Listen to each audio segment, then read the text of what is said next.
Hey, what's happening, gamers? Welcome back to Metroid Prime 4 Beyond Nintendo Switch 2 Edition. Which this should have just been for the Switch 2 anyway, but that's besides the point. This is our 6th episode. Kind reminder to watch the short. The short only has 200 views after almost an hour, which is pretty much what this stream is. 200 views after an hour. Oh boy. But anyway. Also, if you guys want solo leveling after the stream, solo leveling is still under 1,000 views. The policy of this channel is no stream series continues without 1,000 views. You have about 15 views left on solo leveling before it hits 1,000. So during the course of the stream, which will be 5 hours and 55 minutes, make sure you watch solo leveling. Mods in the chat can push that in a little bit. Also, the shorts playlist has been updated at the top. After the next hour, the short that we posted today will not work, so make sure you guys run the shorts playlist. Okie doke. So we're back in the ice belt.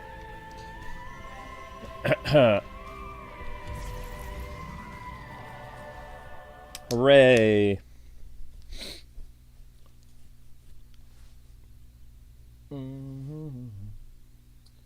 And remember, do not use YouTube's notification system. It does not work, which is why there's only 20 people here for an evening stream. Sign up for our free newsletter, Kwingsletsplays.com, that has over 1,000 people on the newsletter. So either YouTube is suppressing all the people coming off our newsletter, or I don't know what's going on. But 30 people here for a 5 o'clock stream is pretty bad. It just shows that people don't like Metroid. Which means that we'll probably be canceling our Metroid series because I'm not going to put myself through this if nobody's going to watch it. What's the point? There is no point. You'll need to get that generator back online, Samus. You'll find it down in the lower levels of this facility. Okay, so we need to put the thing on. Hooray.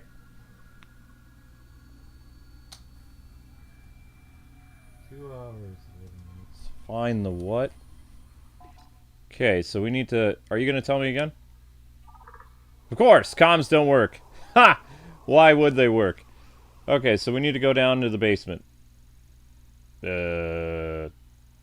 Surface, power station... This is the save room. Okay, so where's the basement? Here?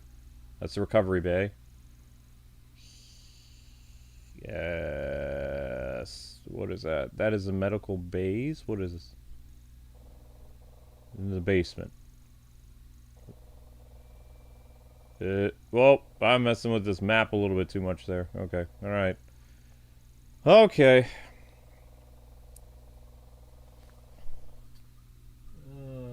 Find generator.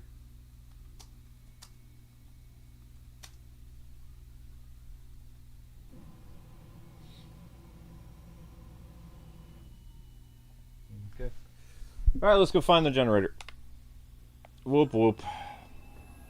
That was our save room. What's this? Cold storage.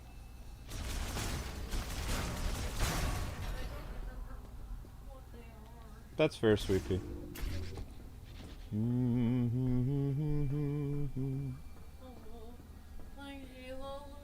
Playing Halo? No. No, silly goose. Hi, Linky. He has his moments. Samus, looks like you made it through Looks another like we floor. made it. You're getting close to the generator.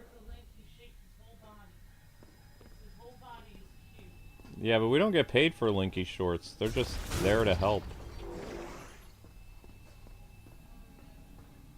Yeah, you have to get, in order to get like $100, you'd have to get 1 million views on a short. And even get $10, you'd have to get like, what is it, like 15, 30,000 views? Something like that. You get a quarter for 1,000 views. I know you were gonna make a salad.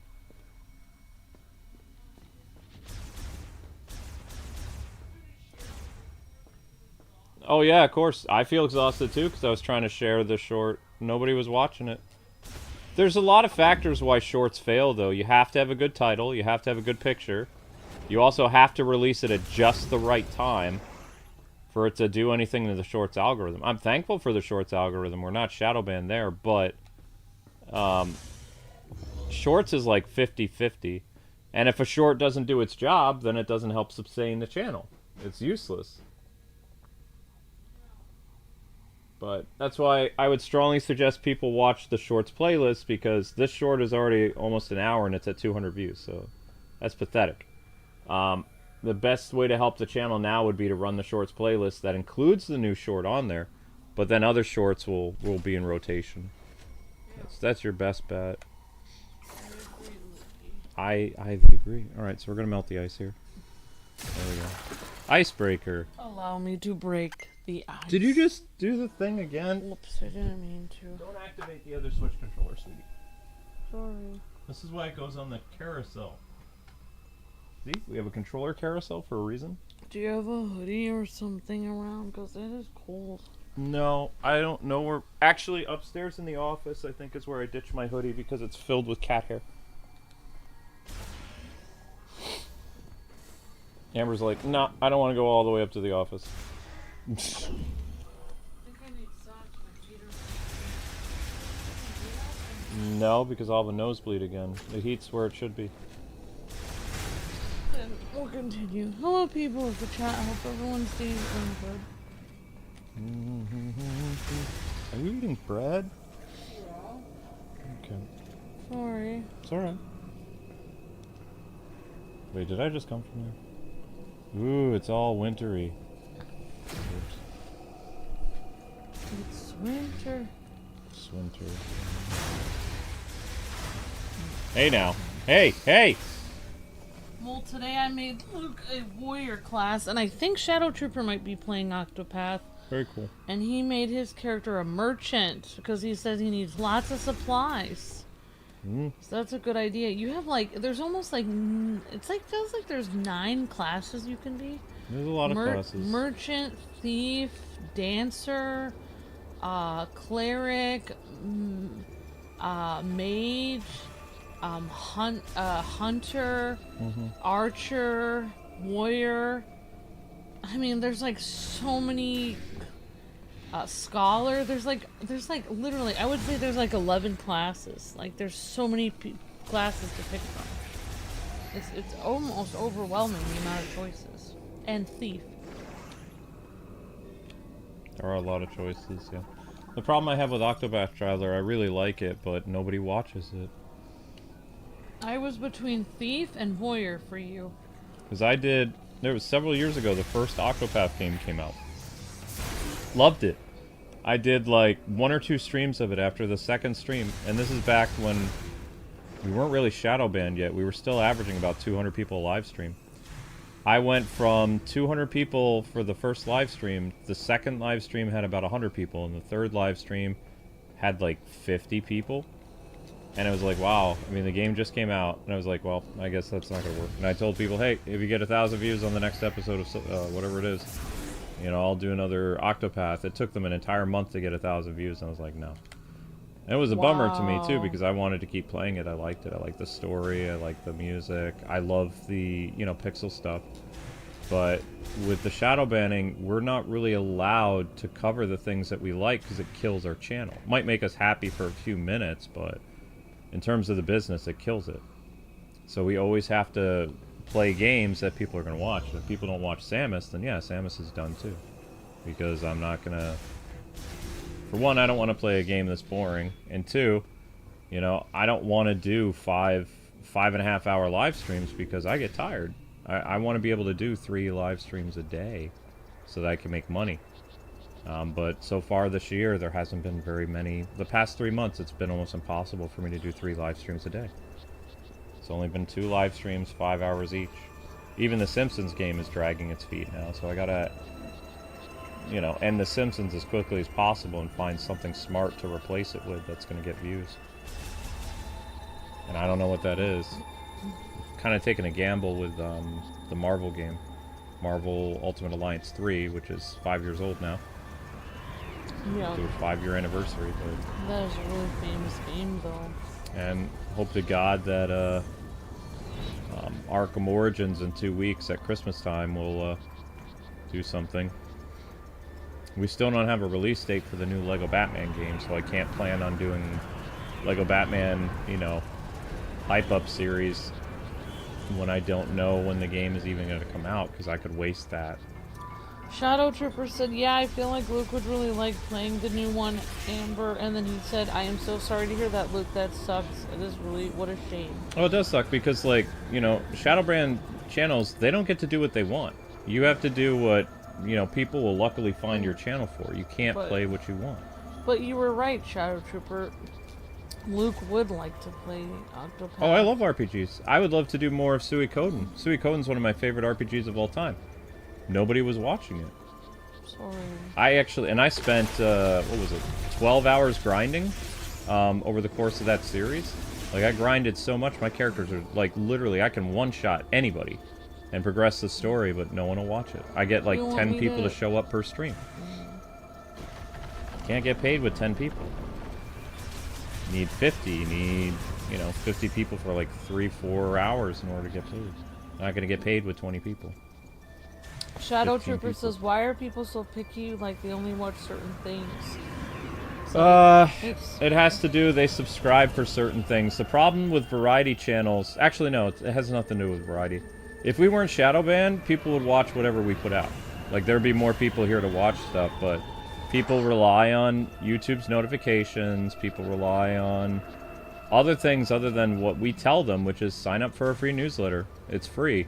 We have 1,000 people on there, on our newsletter, and they get our newsletter. It's like, where are they? Either they're lurkers and YouTube doesn't count lurkers anymore. Like, you have to be, like, logged into your YouTube channel for them to count you as a view, which that could be a possibility. Never thought of that. Or, I don't know. Or they could purposely be suppressing the views and hiding the people that are here. There's no way of knowing. Yeah. It feels like they don't want us here, and they're making it harder and harder for us to work here. They get really ticked when people give us big super chats because it's like, you know, they're killing our income. Not the super chatters, the YouTube people. Yeah, I'm surprised. Hi, Jade Rose. Hi, Shadow Trooper. Hello. Aha! Jessica. Hi, Jacob Langwood. Hi, everyone. I'm surprised because I worked very hard on the channel today. Answered a lot of comments, which I saw made the views go up. And I took time to, like, there were some, like, for instance, like, some videos. She doesn't talk. Like, some videos such as, like, for instance, like The Simpsons, or other videos that had like a hashtag that said Fortnite instead, or I mean that was correct, but I mean like there was like some stuff like Marvel Rivals and it had a hashtag of like Zelda, and it was completely unrelated, so I changed those, and I added some descriptions like and I changed that one thumbnail on that one Zelda video, and everything I did seemed to be making the views go up this morning. I repaired some playlists that, you know, had like some missing stuff in them and stuff. So I was working really hard on the channel, and I don't understand why after I worked so hard the views plummeted. It almost feels like they were mad that I was like trying to help. I don't know. Well, you don't want to. The reasons why we have non-related hashtags is because that brings in people. Oh, I'm sorry. Sometimes so if you use hashtags for the game, sometimes people aren't going to show up. That's why I use very generic things like Metroid, Batman, things like that, because their actual hashtags don't work. So you can maybe I messed up. You know, I'm not going back and doing that. No, honey, I'm talking about completely unrelated hashtags. I'm talking about that, like, I had Octopath Traveler, I had written as it was Fortnite. I'm talking about that, so I changed it back to the game it was.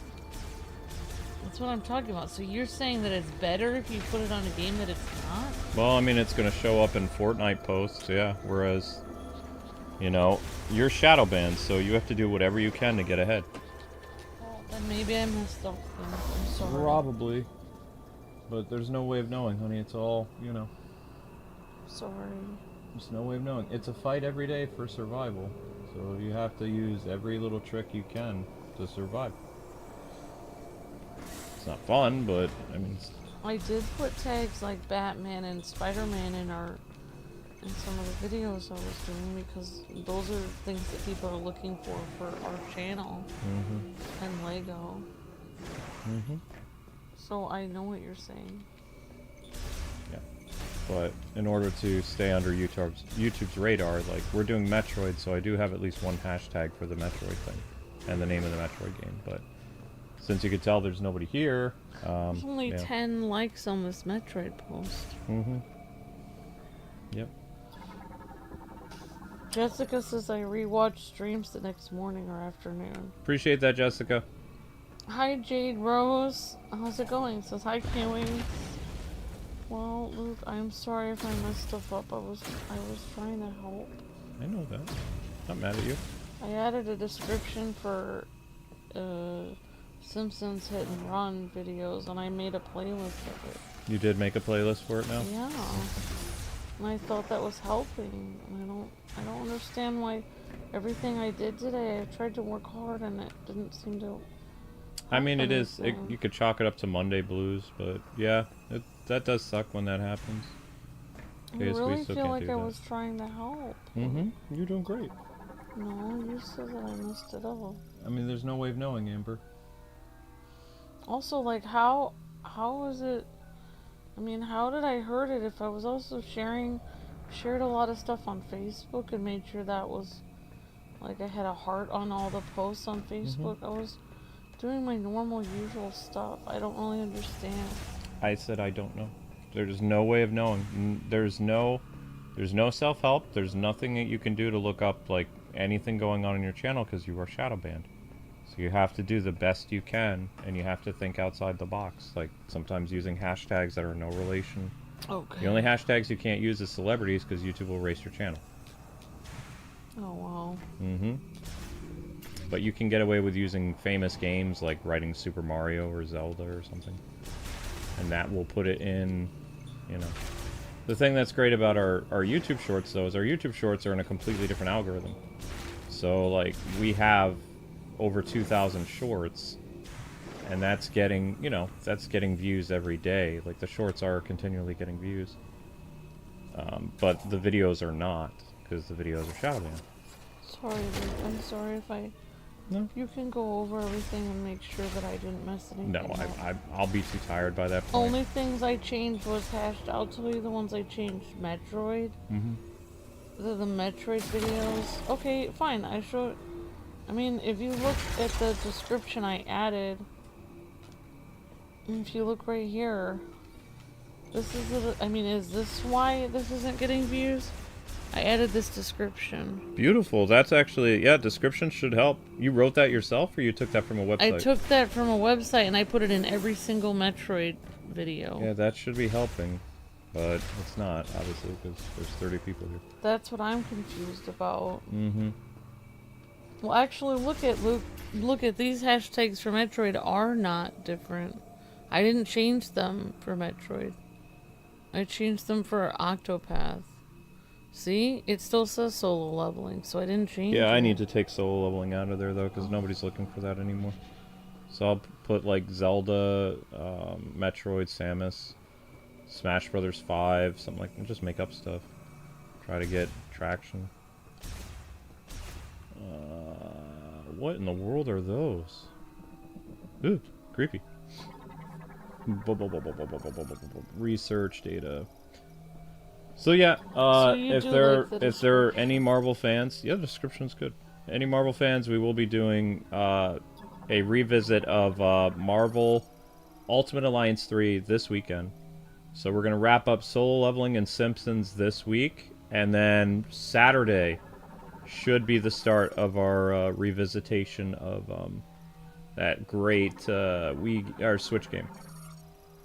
And it'll be live. Last time we did it in 2019 or 2020, we did it as an uploaded series. So this will be a live stream series. which should be fun. And then at the same time, there'll be a quick long play of the Terminator game on December 11th. There's a brand new Terminator game coming to Switch too. And then that's pretty much it until... So basically the Marvel game will run into whenever, and then at Christmas time we'll probably do Miles Morales again. We're going to do Arkham Origins, obviously. Unless people don't watch the Miles Morales thing. Like, this is my 6th year doing Arkham Origins, so I hope it works. You believe it's 6 years since I started that tradition? And there's the hit and run description that I found. I added that in all the hit and run ones. Thank you. And Fortnite is still in that. Yep. And it's basic hashtags, The Simpsons. Well, yeah. Yep, that works. No, I didn't change the hashtags on that one. I just changed it on Octopath. No. What is this? Why are you all glowy? Why are you glowy? Locking system. The lock can be removed only if exposed to a surge of electricity. We don't have a surge of electricity, so we can't do that. And we can't use this yet because we don't have that power up. But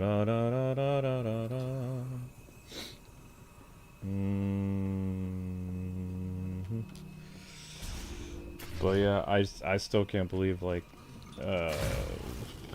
usually I can tell a series is dying after the 10th episode. This is the 5th episode or 6th episode, and it's like, I had to wait. You know how many days I had to wait for to be able to do this episode too? I will watch Miles Morales as Saban. Awesome. We got one person ready to watch Miles Morales, and 2. I will watch it. Yeah, that would be the week of Me Christmas. and Saban. It would be the week of Christmas. Awesome, Saban. That's because you're cool. Everyone who's cool is gonna watch Miles Morales. Spider-Man. I like playing Christmas games, so it works out.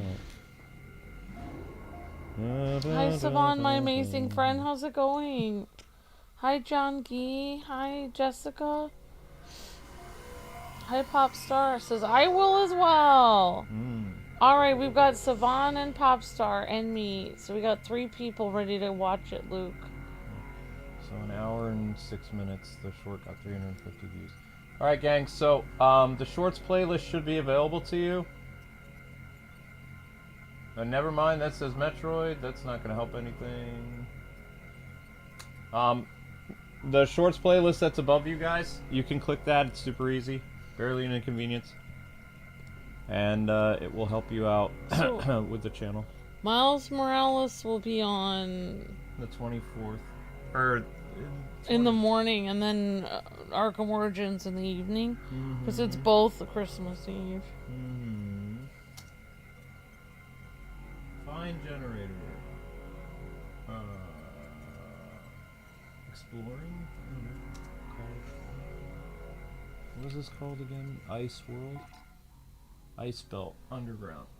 Ice to meet you. Yeah. Underground. Okay. Which Christmas video game is better? Arkham Origins. Miles Morales isn't really a Christmas game. Miles Morales has like 1 or 2. It starts at Christmas time. Part of the game that takes place at Christmas. Yeah, the very beginning, the first like 30 minutes of the game takes place at Christmas, and then you can free roam if you want on Christmas Eve, and then the game time skips. I don't know how long it time skips. I think it goes all the way to like February or something like that. By the time Spider-Man comes back, it's like February, end of January. Whereas Arkham Origins, the entire game takes place on Christmas Eve, and then the DLC takes place on New Year's Eve. So it is, in fact, a Christmas game, because the entire game is on Christmas Eve. And it's Christmas themed, too. The Miles Morales thing, outside of the one level, where you can choose your Christmas record, they have made Batman music that is mixed with famous Christmas carols. So the music itself is Christmassy music as well. So that adds to another factor of the Christmassy thingy. Well, you guys knew Luke was gonna say Batman because Luke's a huge Batman No, I was fan. just saying in terms of Christmas, it is more of a Christmas game. Alright. No, it is. Miles I Morales know. does not have Christmas music. But in Miles Morales' defense, in that game's defense, there is a what Arkham doesn't have is they don't have a Christmas tree set up. Yes, they do. What? There's Christmas trees all over the place. They even have a giant Christmas tree. You drop a guy into the Christmas tree. Oh, whoops! I guess I was wrong about that. Mm-hmm. There's Christmas trees all over the place. There's Christmas lights. They're both Christmas fun to play decorations. on Christmas. It's whatever. I feel like it's whatever you guys are a bigger fan of. Miles Morales, Spider-Man, or Batman.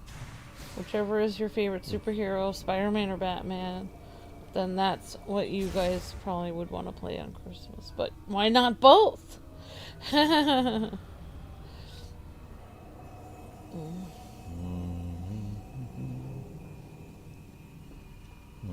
Arkham Origins is the perfect Christmas game because the entirety of its theme and all the other stuff. You could even argue there's a moral lesson about it too, where Batman stops being as brutal and, you know, the Christmas spirit changes him or something. Also, he has to learn to not be a Scrooge and spend time with Alfred Mm-hmm. instead of go out all night on The Christmas. Christmas goose will be ready shortly, sir. Don't take this the wrong way, Master Bruce, but your goose is literally cooked. So, Luke, I feel like the anime you were watching about the person stuck in the dungeon is sort of like it has a solo leveling feel. Ah, yes it does. The only difference is well, actually, no, he does become super strong too. I was actually really enjoying that show, and then I was like, I ended up binge watching it, and I was correct. Watching it in Japanese is better. So, after episode 4 of it's an Amazon Prime series, once you get to episode 4, they don't have a dub for it anymore, so I watched all the way through episode 9 in Japanese. The characters are better, everything sounded better. It's just, it's hard for me to, when I'm eating, for me to pay attention to anime and when it's subtitled and eat. So that's why I like watching dub, is when I'm eating. And there's a couple ones that I actually like to watch. I can't get up there. Great. This sucks. I don't know how to get up there. Yeah, I know. Restores energy. Go. Maybe I zap it with fire? They're both fun. I think it's a nice tradition to do Miles Morales and Batman on Christmas Eve. Well, I don't have anything else to play this year, so I could definitely do Miles Morales. I might even have to do Miles earlier. Oh wait, can we go skip right to the Christmas tree, or we have to do the whole thing? Hmm? We have to do the whole thing. What do you mean? We have to start over with the entire game to get to the Christmas tree? I always start over again. Oh. I didn't realize that. Why did you bring me here if there's nothing here? Why?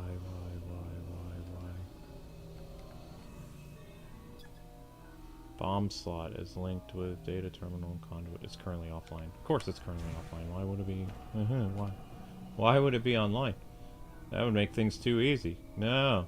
Gotta find a way of switching this stupid thing on now. Fun.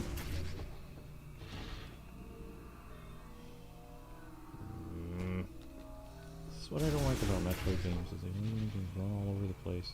No idea where I'm going half the time. It's like, oh yeah, you have to go all the way back here. You gotta go there. I just want to be able to jump up here because this looks like the way forward. But can you do that? No. Perish the thought. No, of course not. Also, you have these lame double jump boots, but you can't even jump up there. Nope. You're just short.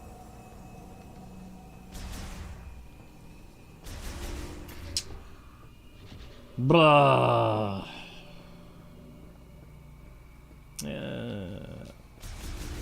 But we'll be playing Arkham Origins on Steam Deck,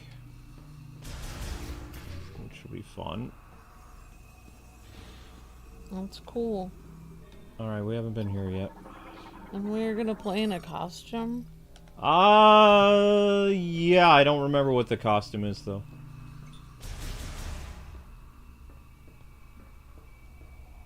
In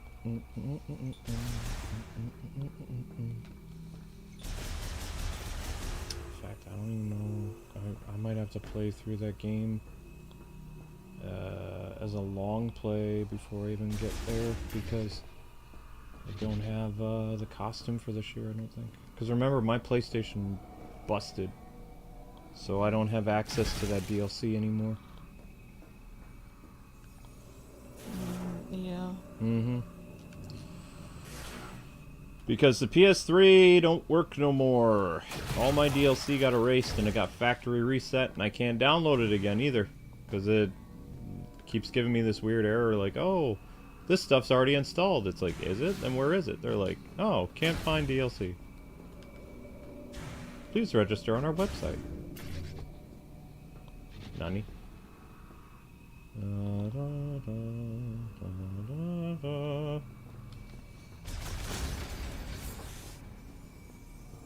done one player. We're gonna save that because that looks important.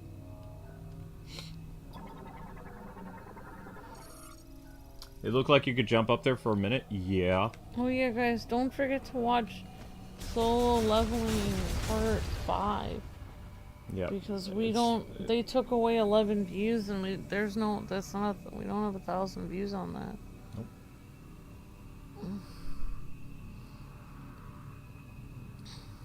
Linky, you failed. Honestly, you look so cute there. You need 10 views to get solo leveling. You're at 990. You need 10. So, I would take this time, run solo leveling in the background for like 10 minutes. That way you're guaranteed solo leveling after the stream ends. Because I will not start the solo leveling stream until it's at... I mean, I'll start the pre-stream. I'll start the music, but I will not start the gameplay until it says in my system 1,000 views. Otherwise, I didn't get paid. So, they're withholding payment from me until I hit 1,000 views.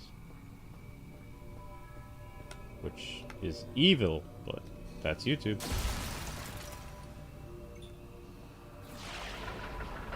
Oh no, did I want to do that? Maybe I did not want to do that. Oop. What are you? Ah!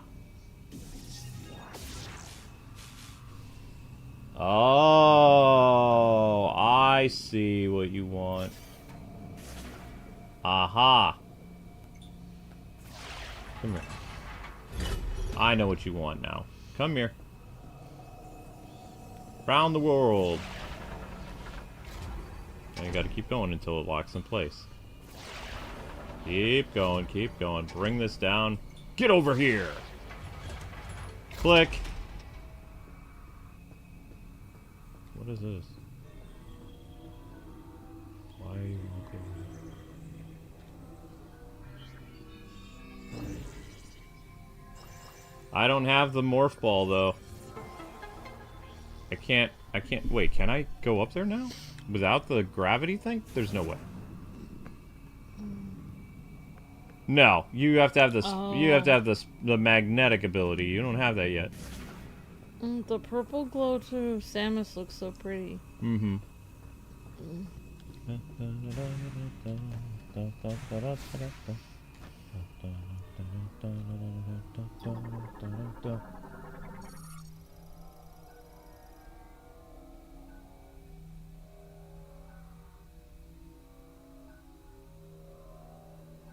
Sticks in Chicago? Are you talking about the Chicago band?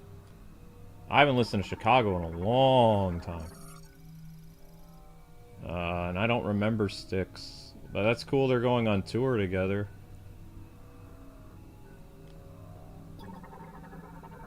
And how are we doing in this game? Okay, I guess. Going at our own pace, but it's all dependent on if people watch it. That's how we do things on this Shadowband channel. We're probably pretty far behind other YouTubers they've already done their series in like 2 days or something like that. We can't do that. Because we stream every day, so we have to stream something. And usually, new games bring people in. But for whatever reason, this Metroid game is just nosediving. It's a bummer, too, because it's not a terrible Metroid game. It's okay. I think it's pretty cool. I wish the music was a little bit more exciting. Yeah. So one thing I would change. There's a lot of ambience with this game. Yeah. I think the level design is cool. Hi, Jotaro. No, it's okay you overslept, man. I mean, it's really late where you are. Yeah. Yeah, we know. You're a trooper for being here, and, you know, I think I'm getting ready to activate something, so fingers crossed this works.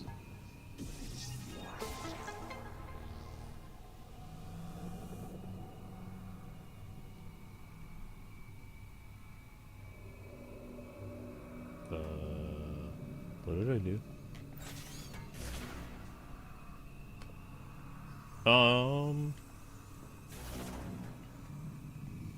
I activated something. Don't really know what I activated, but I definitely activated something.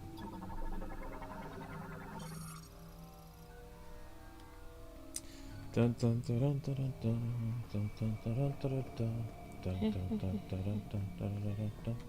dun dun. I found a Ghostbusters and Beverly Hills Cop theme merger from this. I love watching this keyboard player on YouTube. He's a guy who's probably our age, like might be older than us though. He has wrinkles all over his hands, so he's probably in his mid-50s, but means he was a teenager in the 80s. Yeah. But he combines, he fusion has theme songs. And you know, makes like a medley between two different songs and just mushes them together. So he took the Beverly Hills Cop theme and Ghostbusters, and he combined them. Yeah, and it sounded really cool. I like to listen to him when I do the dishes. That's cool. Sometimes, yeah, because it's like I time myself. All right, this is a 3-minute song. I can put like 4 or 5. I can put almost like a whole load in here, in the, you know. And if another song comes up, then I can finish loading the dishes. Yeah. Setting it up, yeah. That is the plan. I'm glad you found a channel that you like to listen to. I listen to a lot of music channels. I like music artists because I was a musician at one point. You still are in your heart. I am in my heart, but I can't play the drums anymore. It'd be too frustrating. Especially if I did it at a praise team, I might end up destroying their drums because I'll get frustrated because something that I used to be able to do very easily, I can't tell my leg to do something. It might make me cry or something, or make me angry. A generator maintenance slot. Fan malfunctioning due to extended disuse. A strong burst of energy to the center will force its activation. Fire? Big fire? No. What about this? Ah! There we go. I forced it open. Oh, no.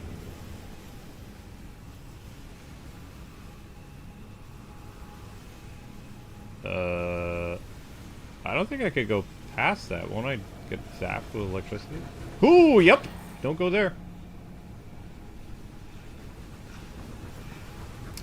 Well, we've got power.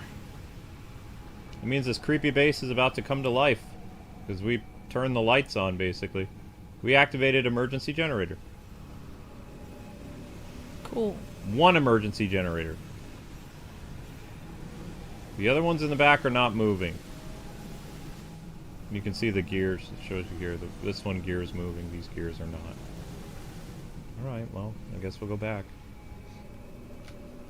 And Jotaro, if I'm doing something wrong, you can always tell me, no, go back.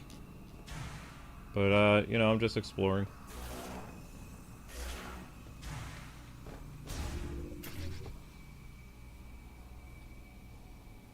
You see how quickly that plummets, though, Amber? Because the short didn't do its job. It's like, it just drops significantly, like the hourly. Yeah. And the problem is I can't, well, I mean, I could still technically do a quick fix by trying to make another YouTube short and see if that's, you know, does lightning in a bottle. But, remember guys, you can help out by running the shorts playlist, located above. 247. 14. Power on!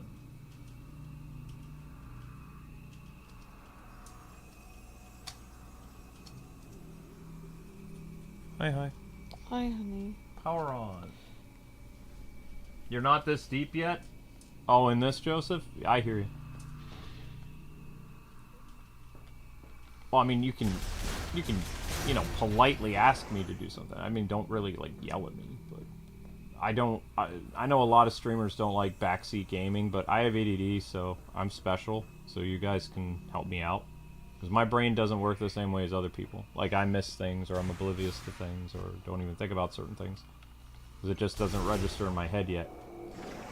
So, to prevent me from running around aimlessly and getting angry, it's always good to say, no, it's okay, go back. Or, you might want to check this direction. That kind of thing. As long as people aren't rude about giving me directions, I never get mad at them. I'm never going to be like, I'm going to ban you for doing backseat gaming. And I know there's some channels that literally, they get really mad at people. They're like, how dare you do this? But, you know, I have a disability, so. A little help is always good. You gonna make yourself something to eat, or? We already had something to eat before you got up. Okay. I don't want to eat more food. Okay. I'm perfectly fine. Why, you want me to leave? No. As long as you're not falling asleep, no. Because I have to be alert for this game. I can't have cats and people dozing off. Because this game's a bore as it is. I'm not dozing off. Okay. Then you're fine. When am I dozing off? How am I dozing off? I never said you were. I said if you were. Okay. Link, that goes double for you. You're warm and fuzzy. You need to get all 3 generators going, so use the psychic shot. Alright, I'm going back to where I was. Thank you very much. Alright, looks like you guys have watched a lot of solo leveling. Some people have been watching it. Appreciate that, because we're almost done with solo leveling. It's a psychic shot. From what I can see, it looks like we need 6 more views on that. Part 5?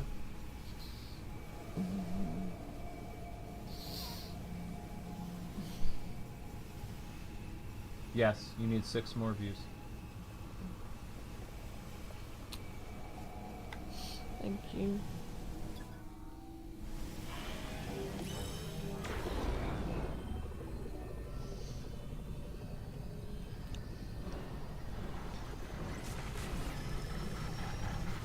How do you want me to guide the shot, though, Jotaro? What do you mean?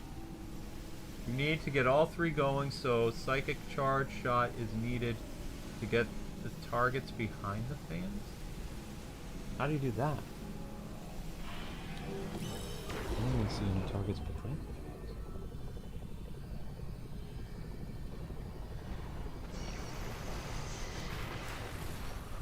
Oh! Oh. I see.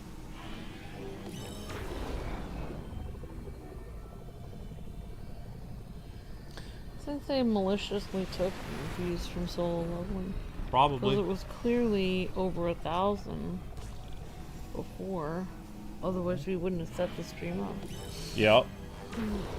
It was at 1,000 a few days ago. That's why I set it up.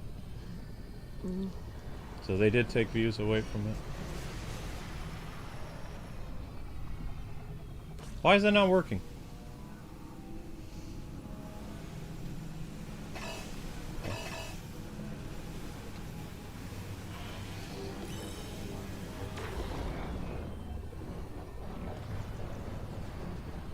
Whoops. That's 2.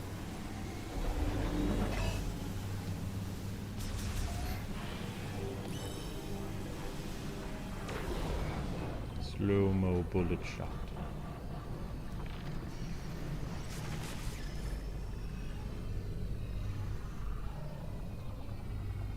There we go.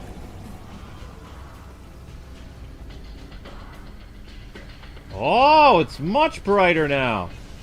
Oh. Now the lights are on.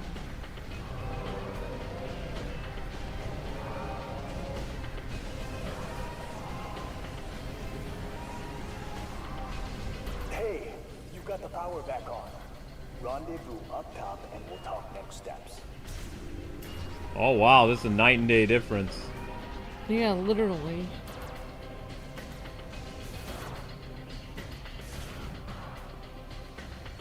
Probably gonna be enemies that are all awake now. It's like the sun just... Okay. Ooh. Scanning. There's a lot of scanning that you have to do in Metroid. Like the Prime games. Oh. It's important to scan everything because you might need it for something. Yeah. Uh-oh. Steam. Oh, I see. Everything's melting.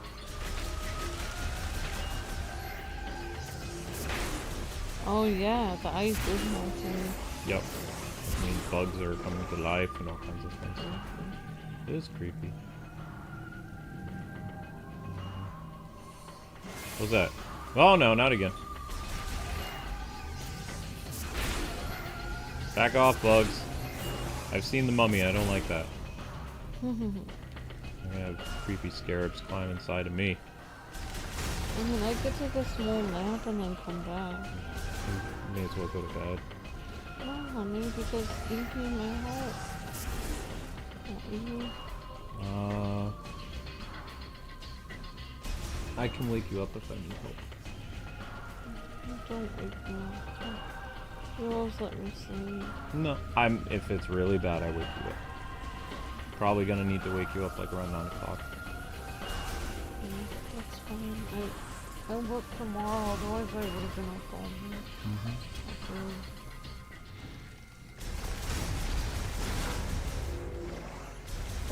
You can head back to the generator room. There's an item you can get, says Jotaro.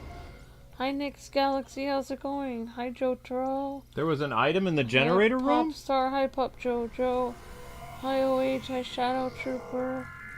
Hi, Jacob Langlet. Hi, Jessica. Hi, Jordan. Hello. Alpha. Hope you're doing well too, Alpha. Hi, John Gee. Hi, Jade Rose. Hi, everyone. Merry 28 days till Christmas.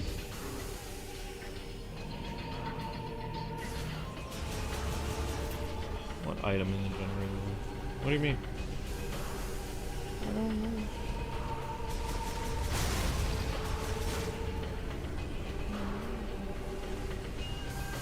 Maybe you got it? No.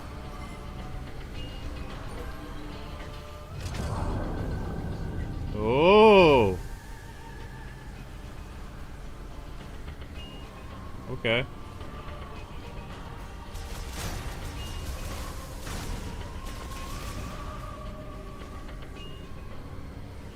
Blast it? Oh, I didn't know.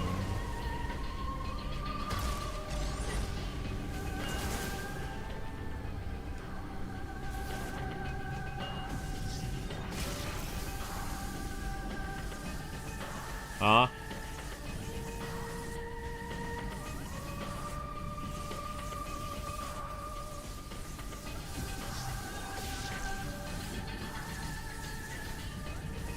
Oh no. Ah!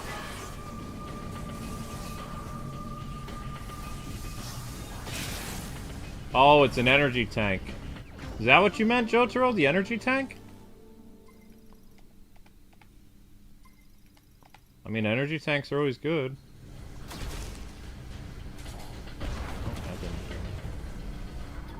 Scanning. Held by a clamp that can be removed only from this side. Putting the clamp will unlock the gate.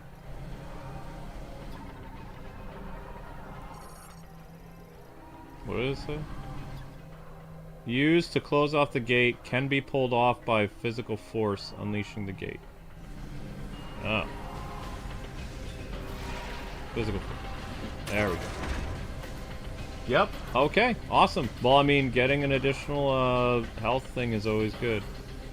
Alright, I'm leaving now. Because I don't think there's anything left to do in this creepy sunroom, so...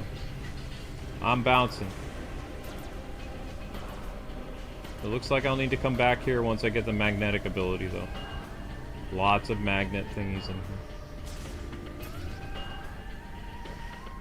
Samus, Master of Magnet. Jotaro says, yep. The terminal that opens a ramp at the bottom. Yep, says Jotaro. You're gonna need as many energy tanks as you can, says OH. Of course. Open the door.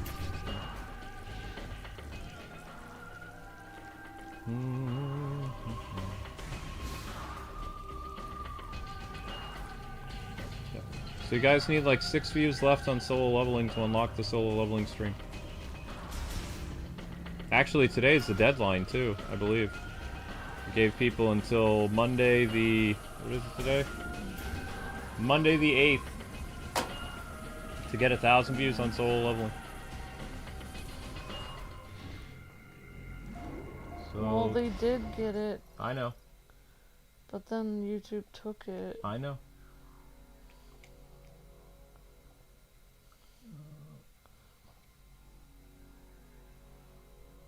So you are... you're still 6 views short, guys.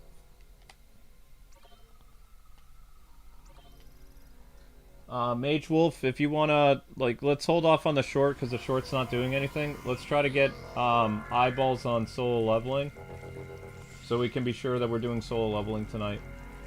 The short took, almost 2 hours to get 400 views. So, like, the short is pretty much dead.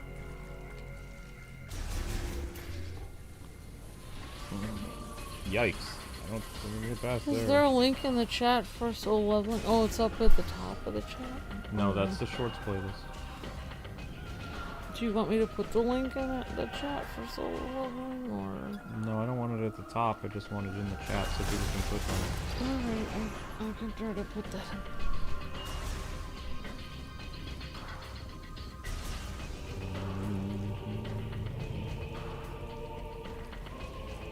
No, I can't get past the electricity unless I can jump. Can I jump? Ah! I can jump. Whoa. Freaky.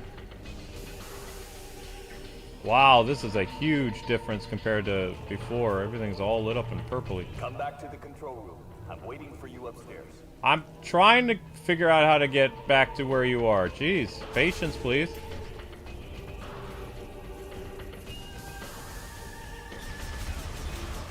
The other guy's not as rude as you are. What?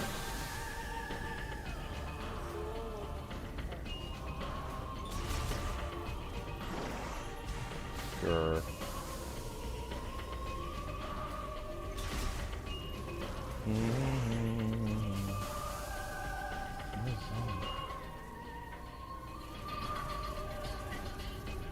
Okay, so I guess I can't be in here yet. Oh, whatever.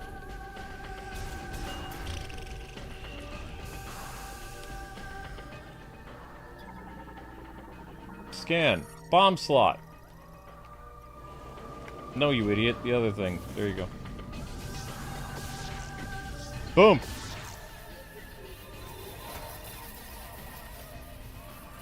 Ah!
Doesn't seem like these aliens were very good.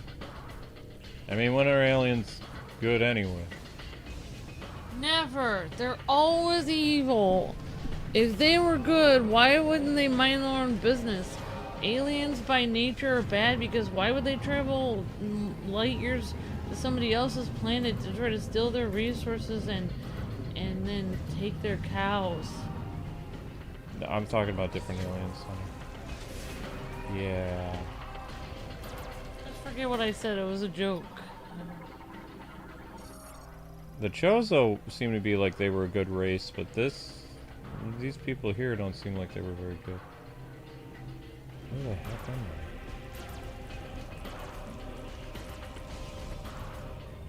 I? Scan. Average temperatures. Okay. Amazing how this place could still light up after probably thousands of years of being inactive. Huh? Oh. Cool. Thank you.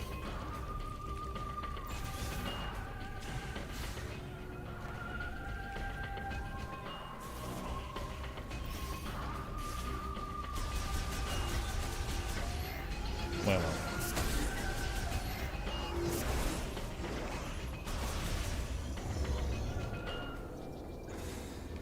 Okay, how am I supposed to get back to where the dude is? The bridge broke. Yeah. Guy, the bridge broke, remember? I can't get back to you that way. I have to get back to you a different way. I have to figure a way back. Let's get this.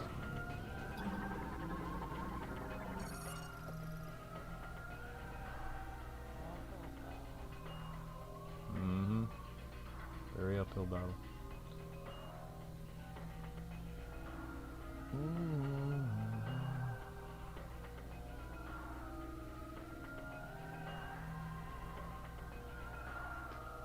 Okay, you guys are still 6 away from solo leveling. Remember, if you click the link to solo leveling, you have to have it run for at least 5 minutes. And then pause the video. Do not exit it. Pause it. That way YouTube will think it's kind of a cheat.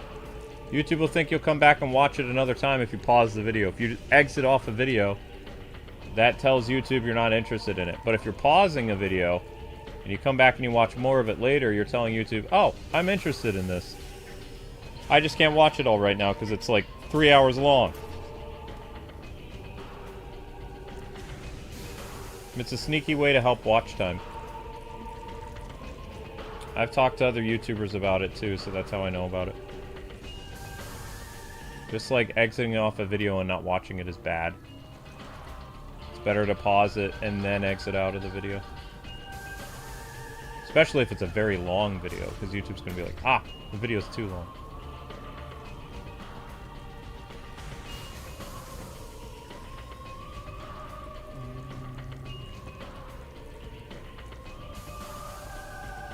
You can get out that way? There was a gondola? Where?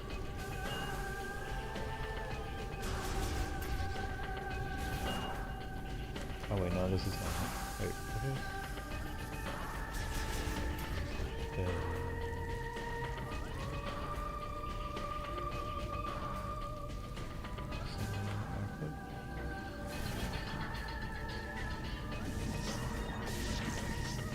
Oh, already activated that. Okay.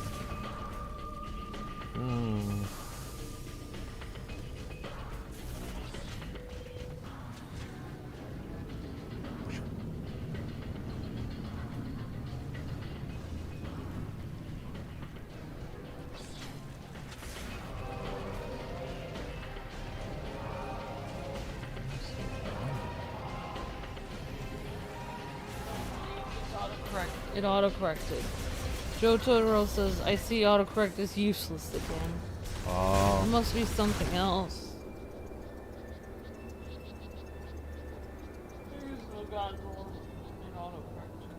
Okay.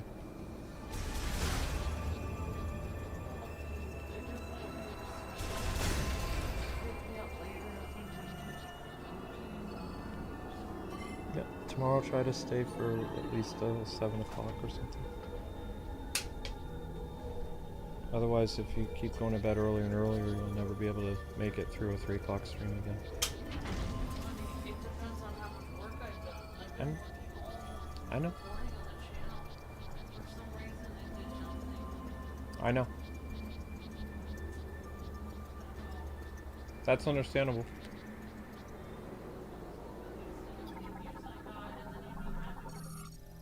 I could cook all day today for you. But that didn't happen at all. Because I didn't get to cook or anything. Yeah, Views never went up. I know, honey. So I worked hard. Yep.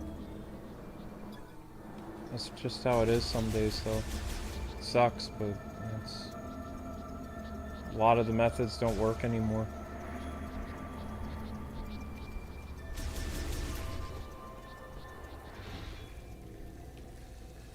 Uh-oh.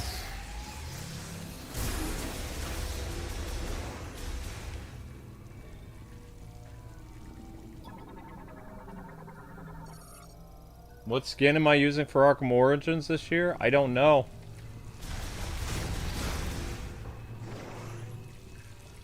I have to check my my thing because I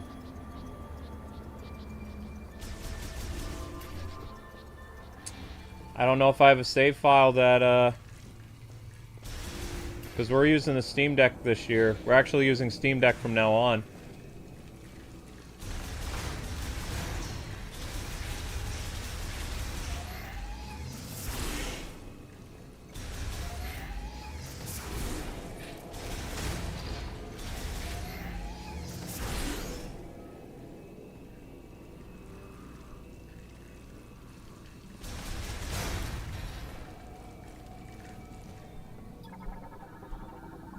I didn't... Your jeans should still be in your cubby, honey. Okay, I don't know.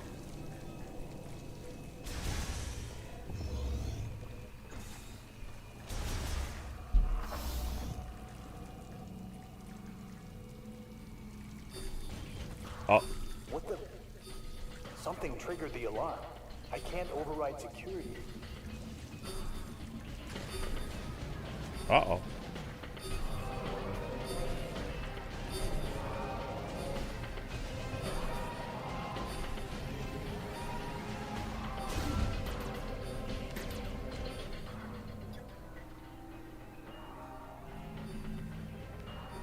I know.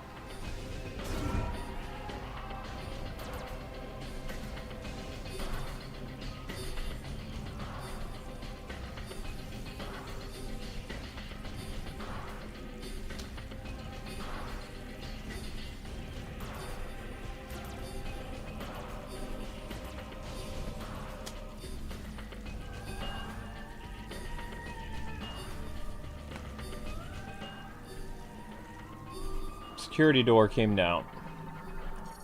Door sealed with emergency security shutter. The shutter will release once the emergency has resolved. What? No, they're plummeting again.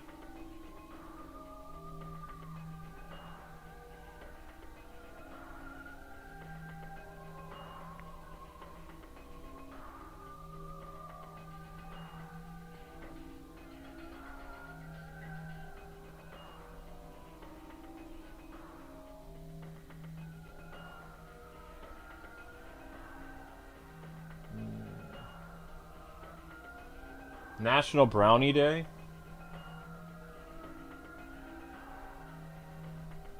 What are my thoughts about the whole merger? Last I heard, there was something else going on besides Netflix.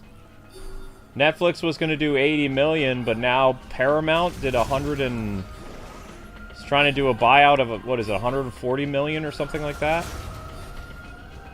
And the White House says they don't want Netflix to own Warner Brothers because it's monopoly or something like that, but they're okay with Paramount or something. I don't know. I don't really care.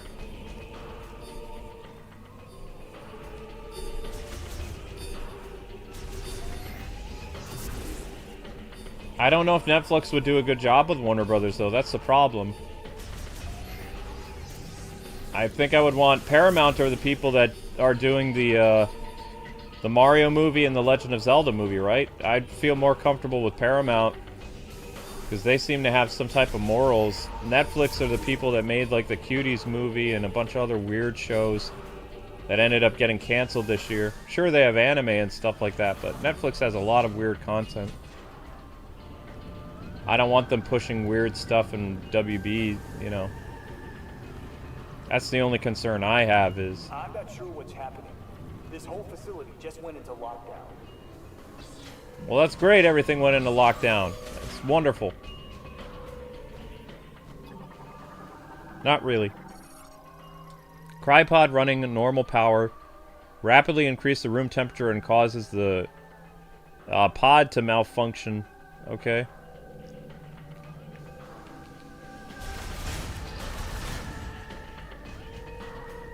But the thing is, the Obama administration said the same thing when, what was it? When Disney bought Marvel and Star Wars, they were saying, oh, this is monopoly and this is not okay, and it still happens, so... Netflix would be the first new money to own a giant corporation, though, because Netflix is a streaming service. They don't have film studios and things like that. They're all digital. So this would be a pretty interesting thing to happen if Netflix really does end up owning it. Because Netflix is a relatively new company. They're only about... They're not even 30 years old. 20 years old? 25 years old? That's how long Netflix has been around? Maybe. Specimen, no life signs detected. Oh, it's gonna come to life and try to eat us.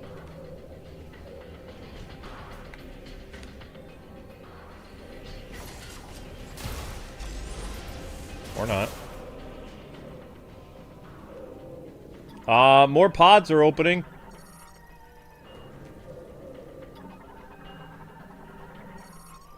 No one is concerned about more of the pods opening up and eating our face. Okay.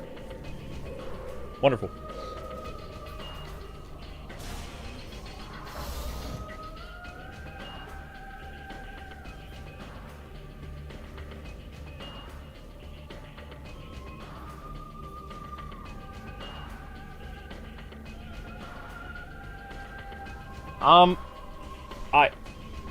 I think, thank you for the, super chat, Jacob. 35th anniversary of Home Alone. That's cool.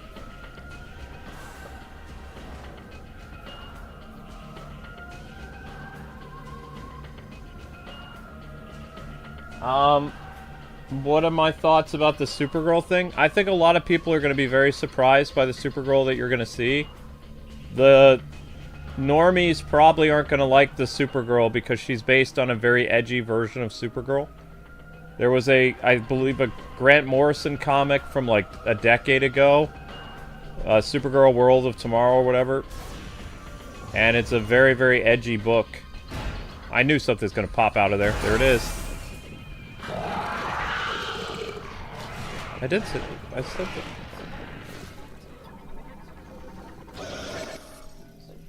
Aliens Awakened. Alright, thank you, Jacob, for the super chat. You're right. That's awesome. That is one of the best lines from that movie. Kevin, what did you do to my room? Thank you so much, Jacob. You're breathtaking. Thank you for being a member and for your support of the channel. Thank you so much for the help, Jacob. And hope you have a nice Christmas. Thank you very much. Okay. Yeah, so I think people will be very surprised with the Supergirl movie because it's not going to be anything that they're expecting. Supergirl's not going to be likable. She's going to be very irritating. It'd be the opposite of the Superman movie. Because this Supergirl is dealing with a lot of stuff. She's also an alcoholic, so... Find out. Either the public is really going to like the Supergirl movie, or they're going to be very upset by it. But it's not the type of Supergirl that people are going to be envisioning. Like, if they had a problem with the Superman movie, they probably won't like Supergirl.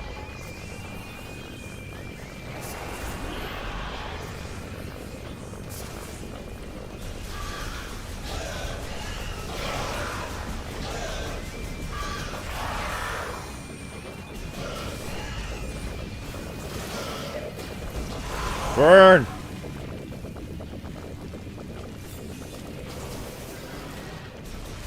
Ow. I knew these things were to come back to life. Just had a feeling.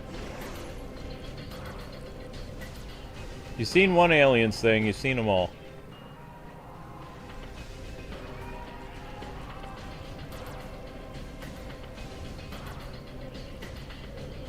Da-da-da-da-da-da-da-da-da.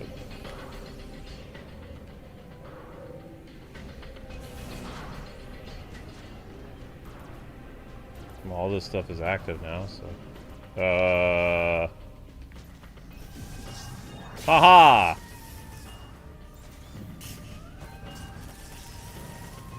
Whoops.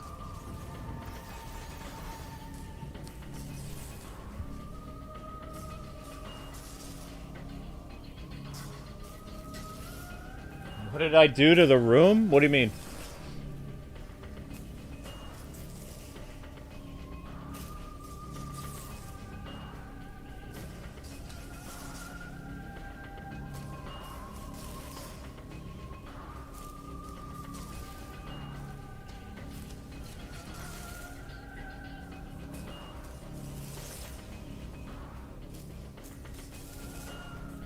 Okay, so 9 hours ago...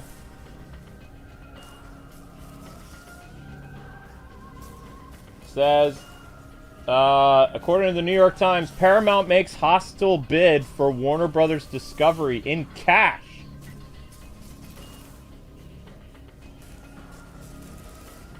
The offer to shareholders comes days after Warner Brothers agreed to sell its streaming and studio businesses to Netflix. So Paramount went to the shareholders. Or sorry, yeah, Paramount went to the shareholders. Netflix went to Warner Brothers. Netflix announced the $83 billion deal, and then Paramount swooped in. That's sneaky. I guess they can do that, I don't know.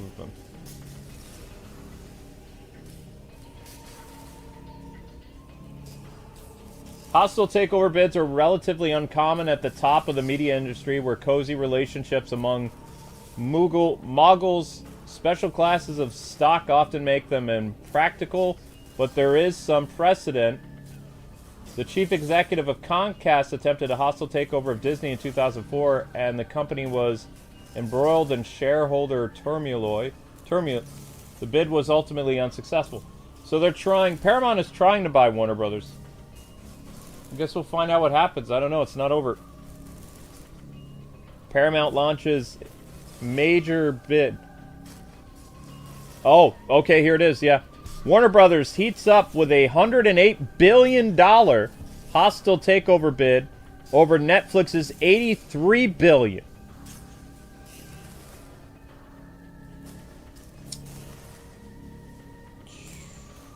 Okay.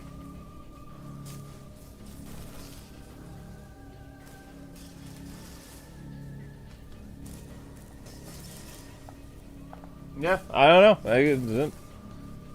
I mean, it's news. It's interesting.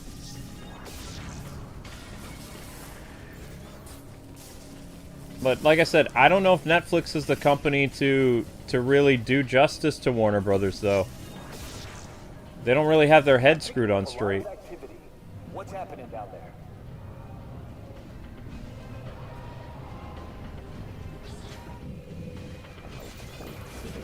What's happening? There's monsters everywhere, yo.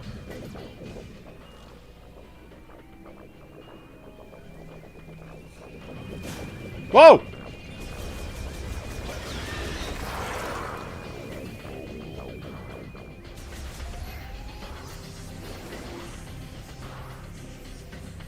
Now we finally got some action.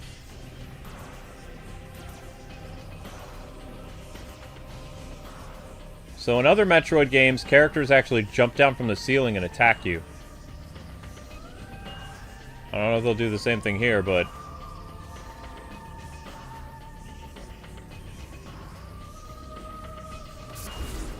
Not that I'm having any complaints. I like when games get action-packed. I don't like ambience. Ambience bothers me. A little bit of ambience is okay. Too much ambience, no.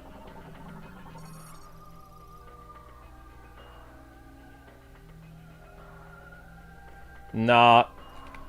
Paramount and Netflix are the only ones that would restore the Snyderverse.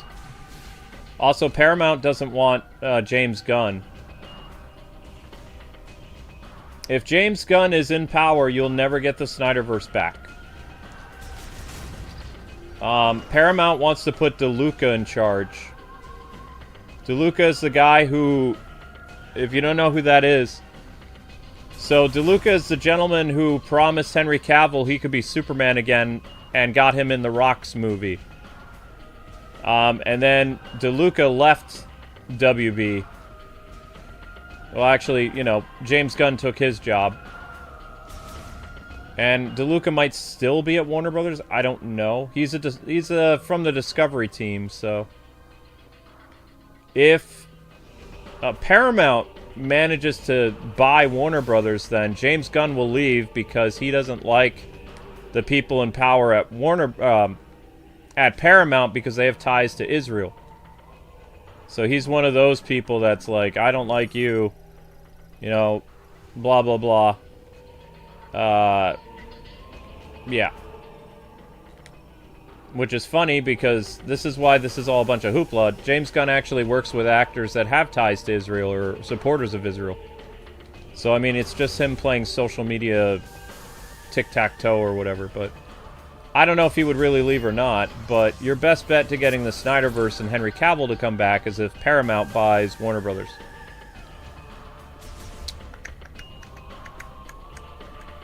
The fact that they gave a higher bid than Netflix...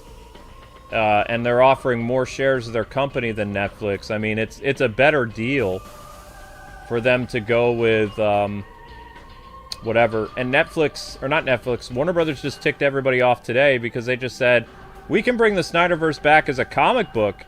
And so the internet's really mad at Warner Brothers right now because they're putting salt in the wound. Because people don't want a comic book. So, I mean... Yeah, Warner Brothers just seems to be the villain of their own story. Like, they keep... You know how the old saying, take foot, insert in mouth? That's what Warner Brothers is doing lately. But James Gunn, because of political reasons, he won't work with Paramount. And Paramount has a lot of what I would deem very morally just people. Also, what's great about Paramount is they actually listen to... the creators about what creators want for their vision. Case in point, Miyamoto, when they worked with the people to make the Mario movie, he said, you can do this, that, and you can't do other stuff. And the people who made the Mario movie were like, yeah, okay, no problem. So, I mean, you don't really have a lot of Hollywood film studios that actually try to do what fans want.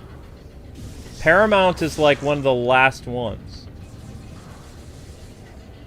They're kind of like the fan company. They were the ones that brought Frasier back for a while, and they didn't want to cancel Frasier, but Frasier wasn't getting good ratings, so Paramount had to cancel it. But Paramount was the one that resurrected Frasier and a bunch of other fan projects. I also believe they're bringing back Lethal Weapon with Mel Gibson and, what's-his-face? Danny Glover, I think is his name? Lethal Weapon 5? In 2027, so they're kind of that company that does that. They're also doing the He-Man movie, I believe. The new He-Man movie that comes out next year.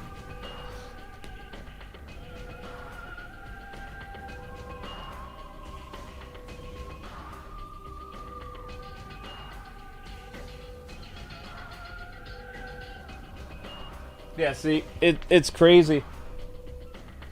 Are you surprised that Disney hasn't done any bidding? Disney doesn't want Warner Brothers. They already said that. Also, Disney got in big trouble when they bought Marvel and Star Wars. Like, they almost faced litigation from the Obama administration because it was a monopoly thing. Disney had to spend like a year proving that it wasn't a monopoly thing. if they bought Warner Brothers, there's no way they could keep the U.S. government out of their business because it would be a full-blown... They would own too many corners of the market. And Netflix, technically, they have a pretty big hold on certain aspects of the market. So if they owned Warner Brothers, I mean, that would put them in a very big position. But it could also get them in trouble. So, I mean, it all depends. Either way, Warner Brothers is going to get bought out. There's no way to stop that. Like, you have to understand, Warner Brothers is in bad shape. Warner Brothers got bought out by Warner Discovery for like $80 billion, what was it, 4 or 5 years ago? It's not even 5 years later that the Warner Discovery thing fell through, and now they're going to have another owner. And who knows what Paramount's going to do. Paramount might actually get rid of David Zaslav. I don't know. Netflix would keep David Zaslav and, what's his name? James Gunn. I don't know if they would keep David Zaslav, if Paramount would keep it or not. I don't know. Paramount was weighing their options when Netflix did the bid of 80, like, on Friday. And now this morning they did a bid of 103 billion, 108 billion, sorry, and they added more shares. Whereas Netflix bid is, if Warner Brothers is concerned about money and IP stuff, then they would go with the Paramount thing. It's more money, it's more shares in Paramount and Paramount theme parks and all kinds of stuff. And Netflix isn't even offering that big of a share in terms of, like, you know, ownership of the company. So Warner Brothers would kind of still exist if Paramount bought them. If Netflix fully owns Warner Brothers, it's just going to be like Netflix. Warner Brothers won't really exist the way that you remember it.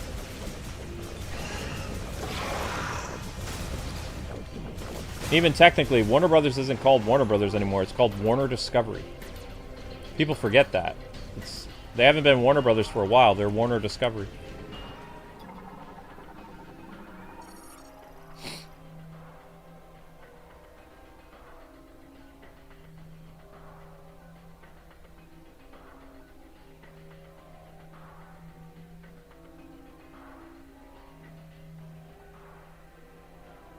So, I mean, we're going to see what happens. I mean, you know, hostile takeover bids don't always work, though.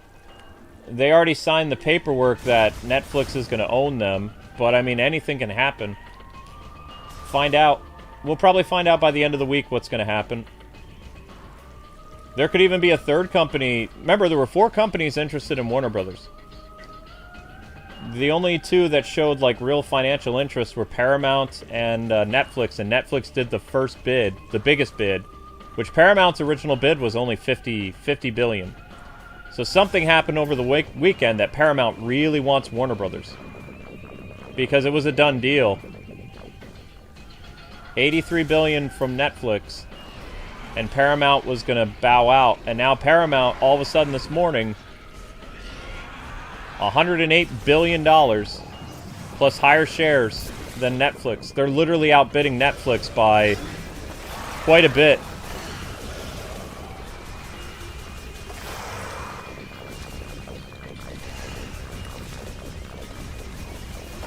And there's another factor people are forgetting about this hostile takeover bid, because that's what they call it, a hostile takeover after a bid has been decided. So, like, they're already planning to sell to Netflix for 80-something billion, but Paramount went to their shareholders, the Warner Brothers shareholders, and they're offering more money for the company, as well as more money to the shareholders. So, what this comes down to over the next, like, 4 days or something like that, is are the shareholders going to go above Warner Brothers executives' heads and go with Paramount, or are they going to stick with Netflix? Because basically you have to think about it, like the people who own Paramount went over the executives at Warner Brothers, like David Zaslav and all this other people. They went directly to the board of directors and the shareholders at Warner Brothers. So they went to the people who are above the executive branch. Which, I mean, sometimes it works, sometimes it doesn't. So Warner Brothers is going to have a lot of thinking to do, you know. If they're smart, they'll go with Paramount. There'll be less restructuring, there'll be less controversy, all that other stuff.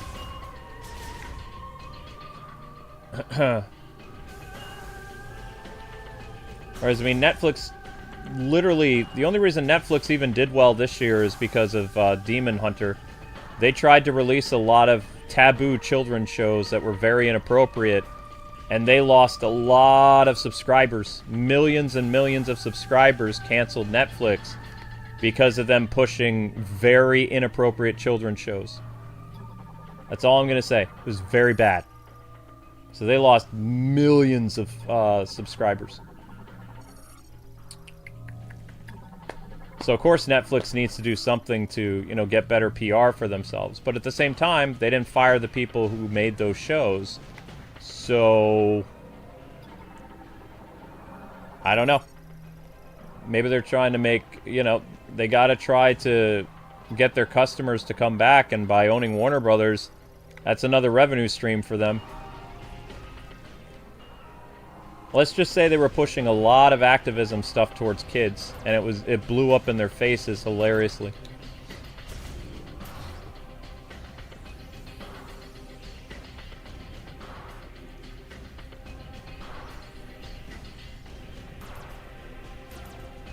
No, John. No, John.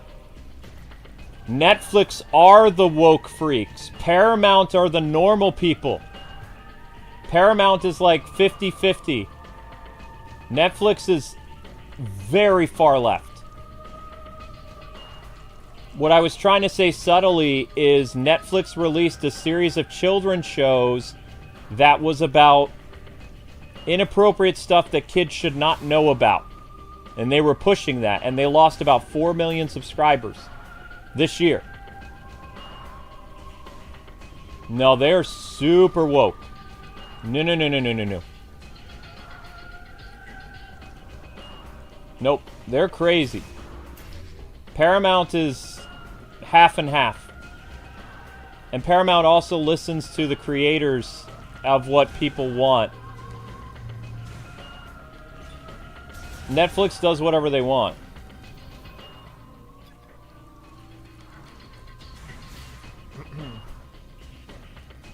Yeah, Netflix is creepy with cuties. Yep, it was doing a lot of identity politic nonsense and trying to convert children into weird stuff. Netflix has gone cuckoo for Cocoa Puffs. So no, them owning Warner Brothers would be very bad. Because that means they'll push a lot of their stuff into other Warner Brothers brands like Harry Potter, Batman, all kinds of stuff. You think DC Comics is weird now, wait till Netflix owns it. That's where all the creeps are. Most of the woke people that still have power in the industry, they're at Netflix. People are fooling themselves thinking Netflix is going to get better. No, it won't. And those people didn't even want to apologize to their subscribers for pushing that really bad children's stuff this year. They didn't, you know, they didn't realize it was a big problem until they lost like millions of their subscribers, and they're like, oh, our bad. But they didn't apologize. They were just like, we're pulling the show and whatever. They'll do it again. Even though society is changing back to how it was, they're still going to push weird stuff. That's what activists do. They don't stop. Why would they stop? The only way you can get activists to stop is by firing them. Nobody's been fired that I know of. They caused a big stink on social media, but they didn't get fired. That I believe. Creepy.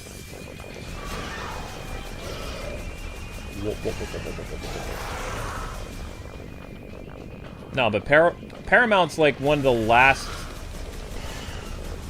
And you have to remember that there's nobody in Hollywood that's good, right? So Paramount is like the lesser of two evils. Paramount still is an old-fashioned company that believes in capitalism and profits. Netflix believes in it pushing agendas. Sometimes they get lucky and they make profits, like with the One Piece show, but they also lose a lot of stuff. Netflix has been losing money for years. But they still have more money than Warner Brothers. Netflix and Disney both have been losing money for years. And they were also the ones that were most impacted by the whole cult of woke stuff. As well as pushing creepy children's shows. Both of them are guilty of that. Ow.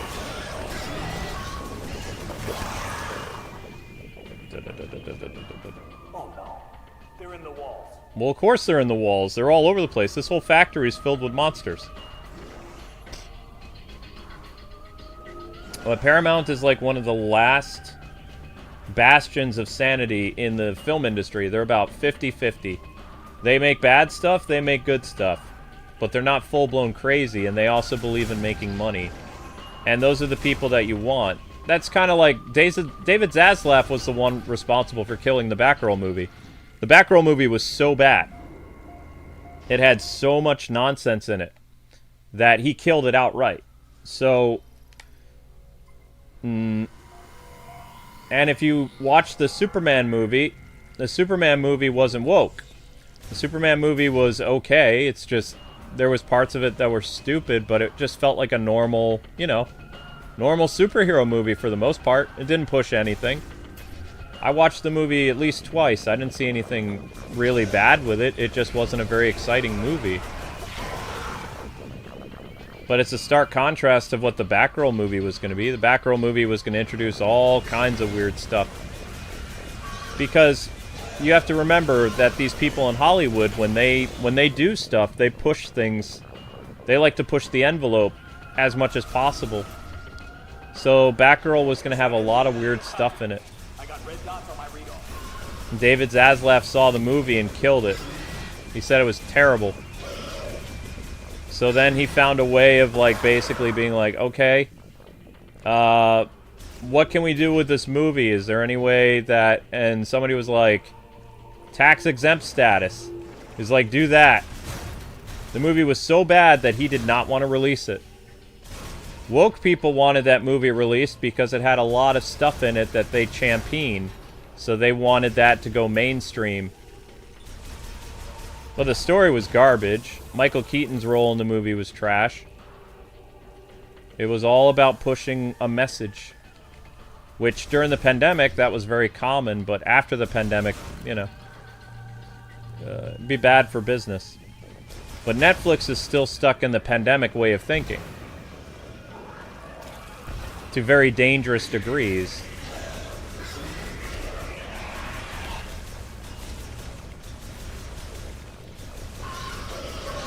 Which, I can't believe people forgot that, but it's true. There are no morally righteous people at Netflix. They're all crazy.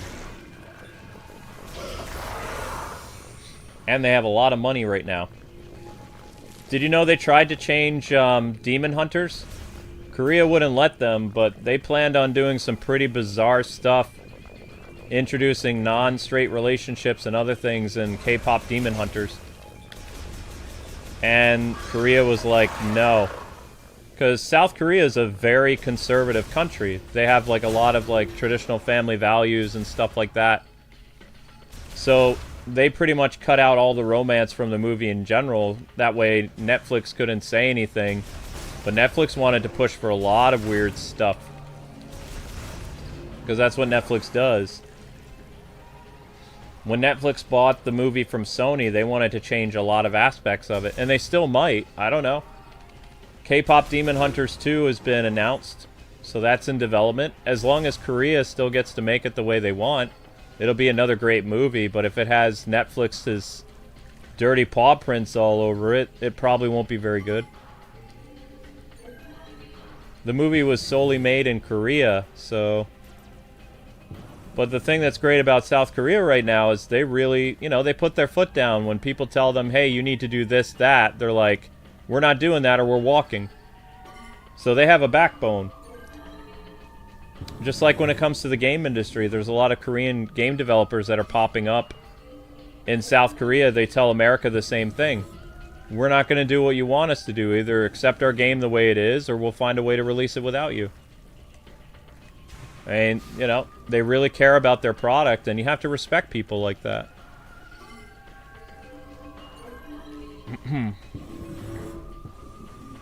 But, you know, I was getting ready for seeing a lot of weird stuff with Netflix owning Warner Brothers, and it could still happen. Hostile takeover bids don't always work. Sometimes they do. It depends, though. But the shareholders might not want to go with Netflix because if Netflix owns Warner Brothers, I think they said the U.S. government either in January or February is going to be taking Netflix to court over the Warner Brothers purchase. And, you know, there's going to be a lot of stuff that's going to happen there. Just like what happened when Disney bought Marvel and Star Wars. They'll have to go to court and they'll have to prove it's not a monopoly or whatever. But Paramount doesn't own that much stuff. It doesn't have as many IPs as Netflix already does. So them doing an acquisition of Warner Brothers probably won't get them in any legal trouble. Because Paramount doesn't have that many eye-catching brands anymore. Not that I remember.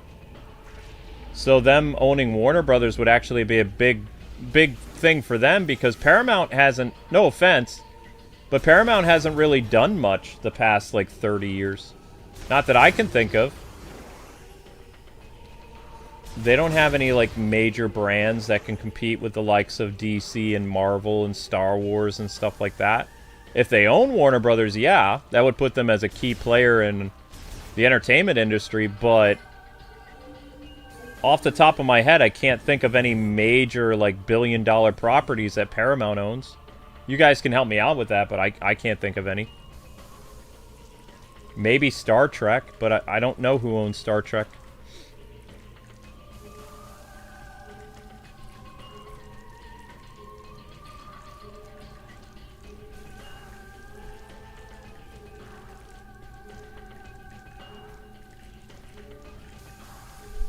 Yeah, I like South Korea. I was planning on living in South Korea 10 years ago. Didn't work out, though. We have a relative who's in Korea, too, so we wouldn't be alone, either. My wife's cousin who fought in the Korean War is over there with his wife and kids. So we actually have family in near Seoul. Family we've never met, mind you, because he's never left Korea. He doesn't want to come back to America. He fought in the Korean War, but he hasn't returned to America at all. His whole family's there, his kids are there. His grandkids, whatever. He's never come back to America. He never will.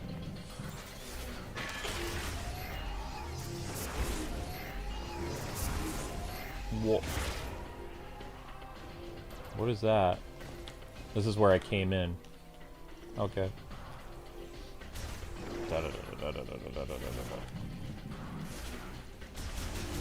Whoop. But I mean, Japan's taken a lot of steps towards stuff too. Japan's getting stricter copyright and creative protection laws. They're also getting really hard on immigration. Because I don't know if you guys have known this or not, but Japan has been terrorized by immigrants now for like 4 years. Like, crime is rampant in Japan right now, not because of Japanese people, but because of foreign visitors. Like, you know, and Japan's not cool with what's going on, so they're going to start to make a very strict immigration policy. Because they're sick of people. Japan is a very peaceful country that they just want to be left alone, and, you know, they don't like loud Americans and drama and all this other stuff, and, you know, they're not going to tolerate it. And people in America are all upset. They're like, how dare Japan say they're going to have strict immigration laws? It's like, but you have people over there that are doing a lot of bad things that are foreigners. Of course Japan's eventually going to put their foot down. You can't do that kind of stuff. You can't desecrate, you know, really nice shrines and mess with the cherry blossom trees and get into fights and scream at people and all this other stuff. When you go to a foreign country, you need to follow their rules and be respectful of their culture. It's not a place for you to go and act like a crazy person. And unfortunately, a lot of Americans have been doing just that. And people in Europe, they haven't been very respectful when they visit Korea or Japan. So these Asian countries are basically clapping down now. All it takes is one or two people to ruin it for everybody, you know? That's why, if you ever go to a foreign country, it's important for you to be respectful, be polite, know the customs of the people, so that you don't offend anybody. Just because you're on vacation, it doesn't mean you can act like a psychopath. That doesn't give you a right to do that. That's poor manners. And that's one of the things that Brendan Fraser's been saying, too, is America lacks a lot of manners these days. We used to be more polite and respectful of other cultures. We've been acting like butts. Not everybody, but some.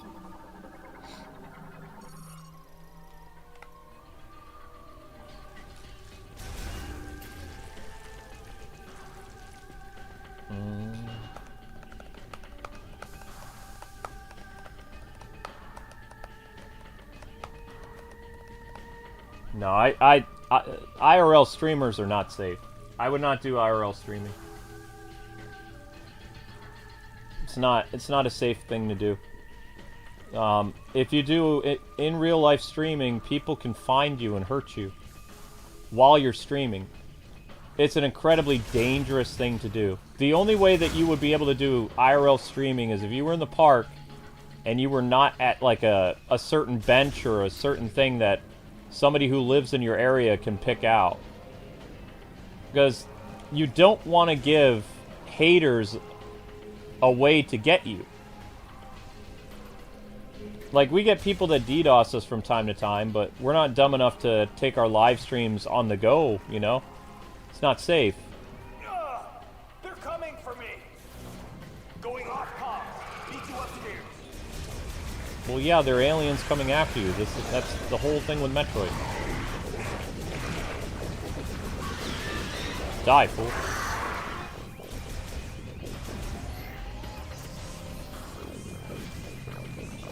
How do you like that? I don't know. I just find this whole merger thing fascinating, though. But yeah, I had to correct a couple people. I've had several people DM me. They're like, "This is awesome about Netflix." It's like, have you not been paying attention to Netflix the past couple of years? And also, the guy who said he would restore the Snyder Cut at Netflix doesn't even work at Netflix anymore. They've had a new president at Netflix for like 2 years. The guy who came in, because Zack Snyder's not at Netflix anymore. There was one guy who was like a big Zack Snyder fan. He gave him everything. And then the guy who replaced him fired Zack Snyder.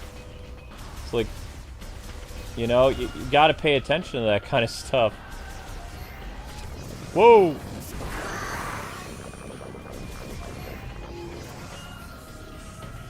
You see how those things just dropped out of nowhere?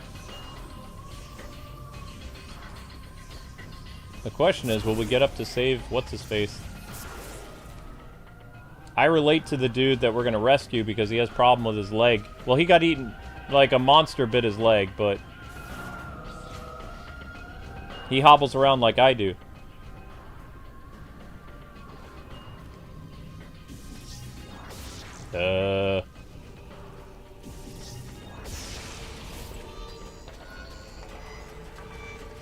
Wait. There might be something here.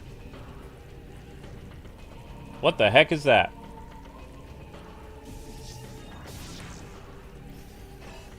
Okay, I can't go there.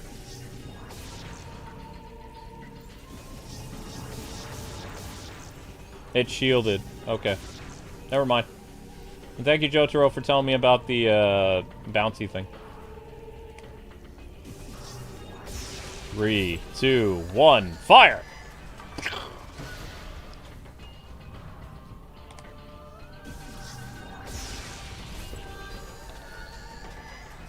Whee!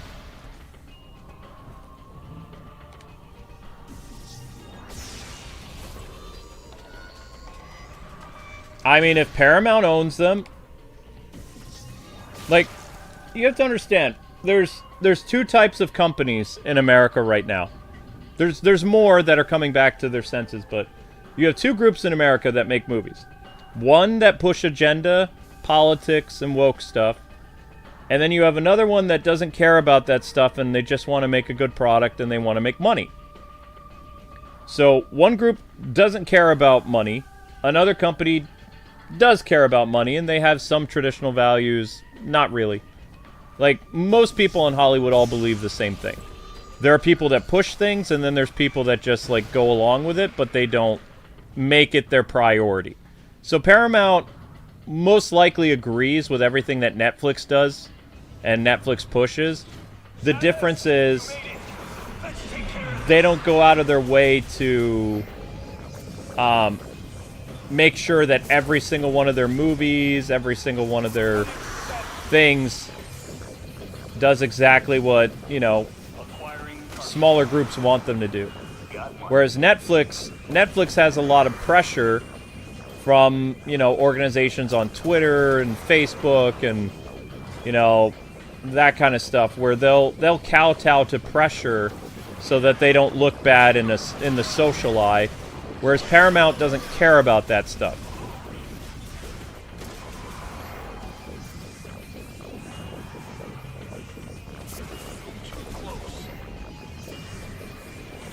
They're too close? I'm too close. I fell down here. How do I get back up and help you?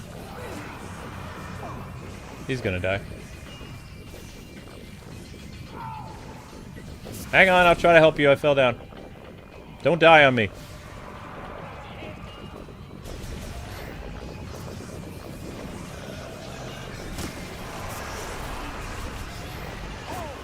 Little help here, Mr. Sniper.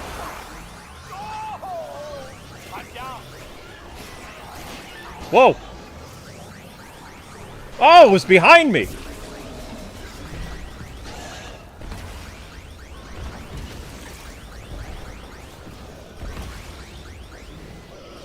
How do I help you?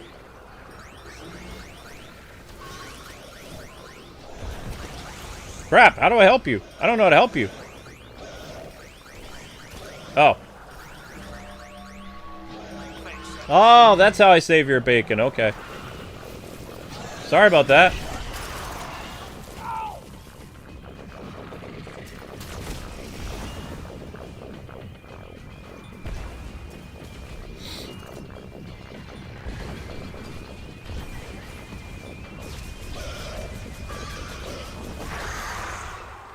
Clear? I think we're clear. Okay, we're clear.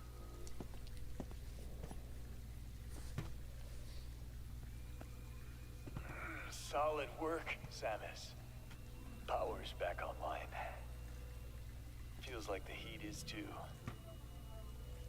Might be what's drawing those strange creatures. You'll be able to use that elevator now. It'll give you access to the deepest level. I'll hang back and try to open the gate from up here. The rest is up to you.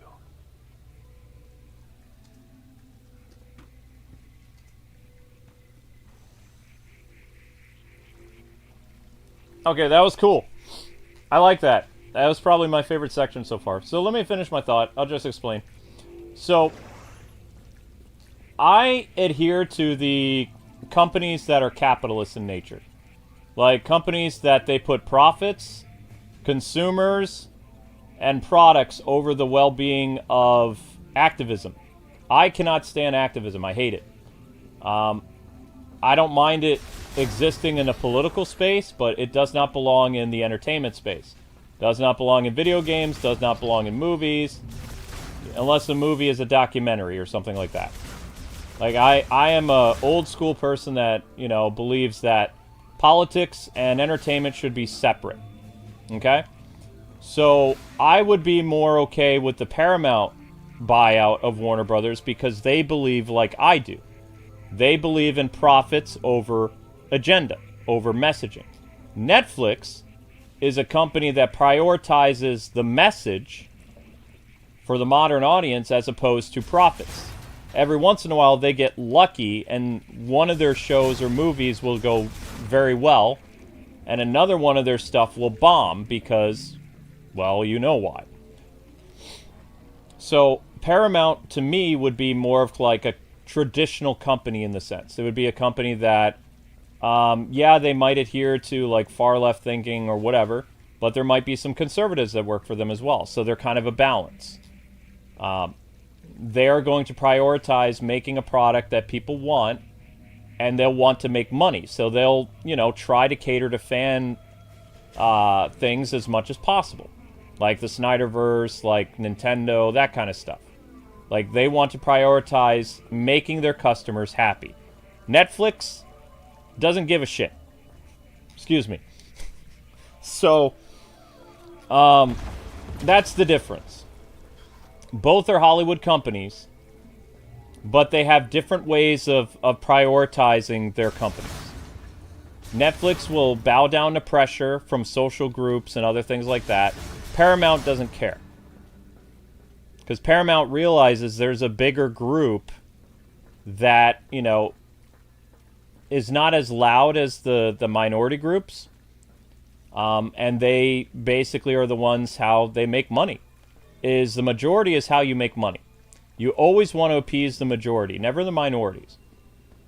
And Netflix is a company that they've put their bed, or their hitching post, or whatever you want to call it. They've aligned themselves with minority thinking. Like, smaller groups as opposed to big groups that make them money. And Paramount doesn't want to do that. Paramount wants to make a product that is for everyone and that they'll make money. So them owning Warner Brothers, that means they'll prioritize making Batman good, making video games good. Netflix owning Warner Brothers would more or less be the same stuff that you've witnessed during the woke era of entertainment and video games. Like, it'll be bad. It'll be like Suicide Squad in terms of video games again, and in entertainment. Even more so than what Netflix was before, because they'll have an even bigger, IP to work with. Much bigger IPs. And that'll make woke people very happy. But for regular people, you want Paramount to be the one to own Warner Brothers, because they're more sensible. Does that make sense? It's the difference between the Evil Empire, which would be Netflix, and the Rebel Alliance, which would be Paramount. A much smaller group with, goodness and righteousness on their side. Or Netflix, where they don't have their priorities straight. That's the easiest way to explain it. It's like a battle of men's souls, so to speak. A culture battle.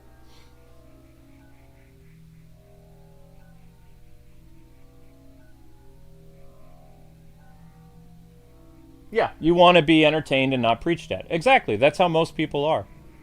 Yeah.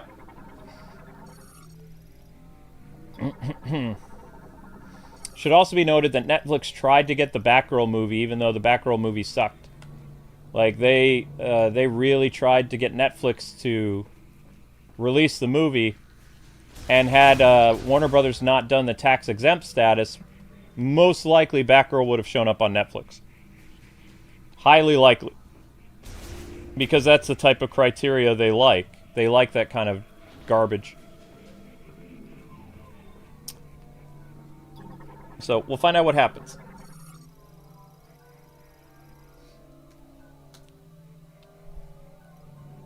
That is one powerful turret.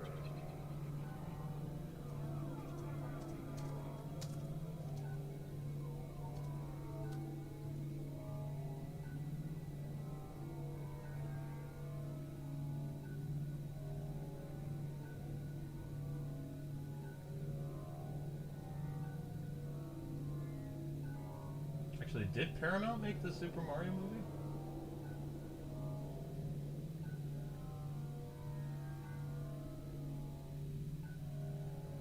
Hang on, let me just ask that. Did Paramount do Super Mario?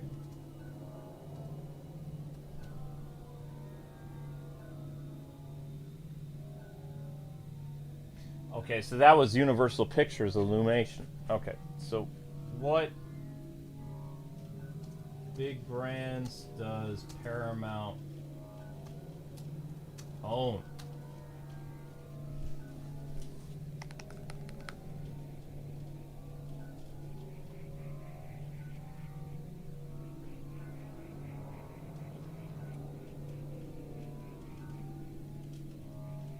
Okay, so this is why they want... This is why they want Warner Brothers. So, Paramount owns CBS, which I thought that CBS was owned by... I thought the Central Broadcasting was owned by Disney. They own ABC, America's Broadcasting Company. So ABC is owned by Disney. So CBS, which is why they were able to get the Frasier show, because that was CBS. CBS, Paramount Plus, Pluto TV. They have a minority stake in the CW, co-owned with Warner Brothers. Although I thought Warner Brothers sold the CW a while ago. Maybe they sold it to these guys. I don't know. They used to own TV Land, which is you know. They also own Black Entertainment Television, BET. They own Comedy Central, or they did. They own Nickelodeon. Really? Wait, they do own Nickelodeon? I didn't know that. They own Nickelodeon. TV Land, CMT. So the Country Music Television, they own that. This is what I'm talking about. Like, Paramount is a... Like, it's a middle ground company. There's both conservative stuff and liberal stuff. Like, it's split right down the middle, like yin yang. So they own BET, but they also own the country music station. You know, they have CBS, they have MTV, but they also own Nickelodeon. They also own Comedy Central. So it's like, you know, very different than... they also own Showtime. Showtime is a very raunchy... yeah, so that it's not like they're morally just people. It's just they like to make money. So they have something for everybody. Showtime used to have very R-rated NC-17 content. Nickelodeon, of course, is for kids. MTV is for teenagers. CW is for... I don't know anymore.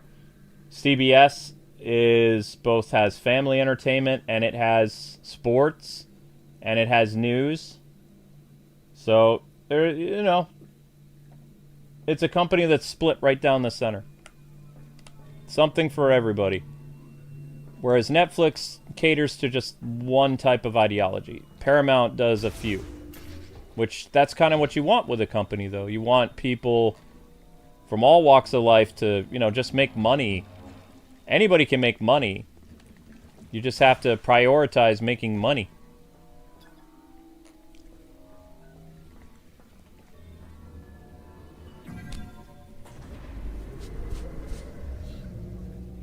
So if they owned Warner Brothers, then Paramount would be at a very big seat at the table next to Disney and Sony and Universal, because Universal has a lot of stuff. Universal's the people that made the Mario movie, actually. I thought that was Paramount for some reason. Illumination is with Universal. But if Paramount bought Warner Brothers, that means they would own DC, they would own Harry Potter, they would own Lord of the Rings, technically, Game of Thrones. They would have some monster movies to compete with Universal, because the modern day monsters like Friday the 13th, Nightmare on Elm Street, things like that. Because right now, the only brands that CBS has, no offense, is sitcoms like Frasier and, you know, whatever CBS has had over the years, Paramount owns that.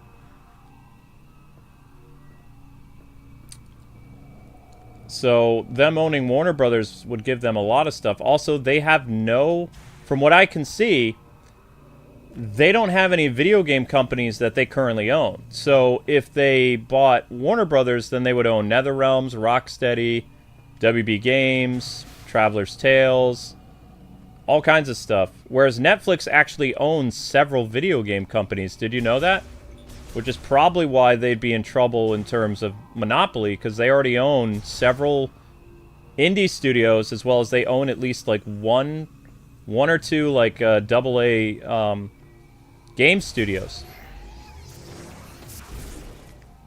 And Netflix has several mobile game studios, too, that they own. Paramount doesn't have any. So that could get them in trouble as well. But Paramount is old school. So them, you know, I kind of want them to own Warner Brothers. I guess we'll see what happens. I don't know. But I kind of, you know, just kept thinking about this and all the stuff I've heard about them and the past year. Them buying Warner Brothers is a deflection. They're just trying to get people to stop talking about all the bad stuff Netflix did this year. They're just trying to get people to, we own all this now, so blah, blah, blah. Don't think about all the bad stuff we did this year. Look, we now own Warner Brothers. We're going to save everything. Except they never said they were going to save the Snyderverse. The dude who was at Netflix who even liked the Snyderverse, he was fired 2 years ago. So I don't know why people were saying all over the place, the Snyderverse is coming back. It's like, I don't think so. Paramount, probably. Netflix, no. I tried to open that gate, but it won't respond. See anything?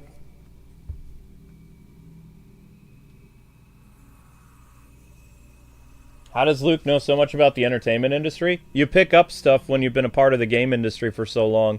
You learn things. Because it's like, do I want to make a video on this? Do I, you know... I also talk to film channels a lot. I learned a lot of stuff from talking with different film YouTubers over the years. That's all they talk about.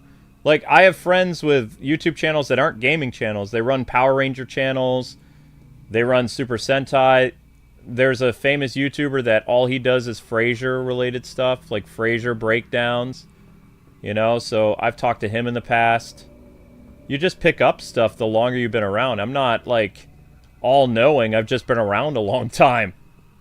I like entertainment, so I learn about entertainment stuff. It's not hard. Like, we live in the age of information. You can look anything up. Knowledge can be used for good or evil. You know? It's not that I'm really smart. I just know how to research things, and I soak up things like a sponge that's in my area of expertise. And the only reason I learned so much about woke versus anti-woke is because I got thrown in the middle of the war. Never received any friendly fire from anti-woke people, but, you know, woke people tried to swat me. So I made it my business to learn about their beliefs and all the bad stuff that they do. As well as, there are things that I don't like about anti-woke people either, though. I'm kind of in the middle. But I certainly think that wokeism is basically like communism. I think it's super evil. So I don't like it. And I don't like how they prioritize that stuff in entertainment and video games. The only reason I got involved is because I got pulled into it, you know? I didn't want to be, but I had no choice. And I'm not going to apologize for anything that I did because I didn't do anything wrong. So, you can never be friends with woke people because they expect you to bow down to them like they're gods and apologize for something you didn't do. And once you apologize, they're still trying to ruin your career. So you have to stand firm and you have to fight these freaks. Whereas anti-woke people, I get into fights with them sometimes, but they leave me alone. I've gotten into big Twitter fights with, like, drama channels all the time. Because I don't agree with what they do. I've gotten into some pretty big, heated things on social media with big anti-woke channels and DMs and stuff like that. Burn bridges, podcasts that I was supposed to appear on, things like that. Because I didn't agree with some of their stuff. I was like, okay, well, you know, you guys are all about free speech and stuff. This is what I honestly think about this. I think that you guys are chasing a dead horse, or you're doing this and that. I think that you're wasting time with this when you could be doing this. You say you're a gaming podcast, but you hardly talk about gaming. I do that kind of stuff, and I made more waves than I wanted to. I got in trouble sometimes. But, you know, you have to understand that I adhere to the philosophy of common sense. If something deviates from common sense, I butt heads with people. regardless of if they're, quote, on my side or not. Because if it goes against common sense, common decency, I tend to say things. It's a nasty habit of mine because I don't have many friends. I don't really have people in my corner when you know, stuff gets nasty. I just have my community. I don't have a lot of YouTubers that'll be there for me if I need help, or, you know, somebody to back me up when I constantly got attacked by woke people and woke influencers. I didn't have anybody outside my community. Because I have this nasty habit of speaking the truth, and it tends to upset anti-woke, like, channels. But, you know, not everything they say is good, so sometimes it feels like they're the head of the same snake. Like, almost like, you know how there's a dragon that has multiple heads? That's kind of how I view anti-woke and woke, is it feels like they're connected to the same type of monster. They just have different visions about stuff. But they kind of go about the same type of tactics, it's just done a little bit differently. Like, woke people will, like, jump on you and stuff like that, but anti-woke people will also, like, try to cancel you, and they use similar tactics. Different wording, but similar mechanics. That's something that I've noticed over the years.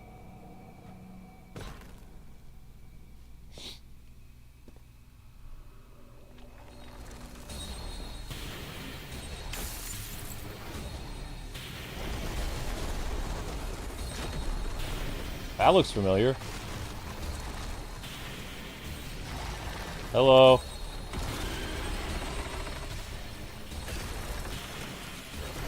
Well, if his weakness is underneath him, wouldn't we just do this? Oh, it's smart.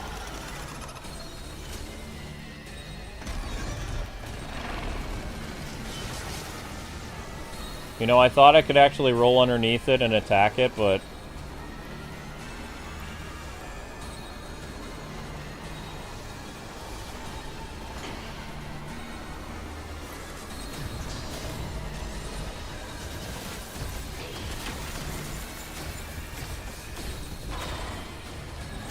Hello.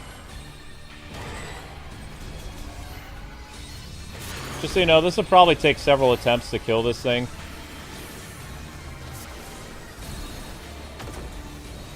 Ow. Let's scan him first. Giant creature organism covered in a hard shell. Only lives in extremely frigid areas, capable of creating ice from moisture. Sensory organs below on its head, and opens its shell to identify enemies or attack with its mouth. Metroid fusion has altered the body composition, leaving its core completely exposed. So I don't go underneath it? Why are you saying the core is completely exposed? It doesn't look exposed to me.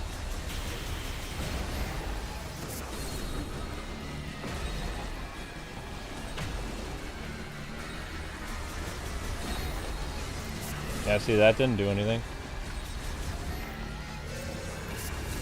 Missile, maybe? Nope.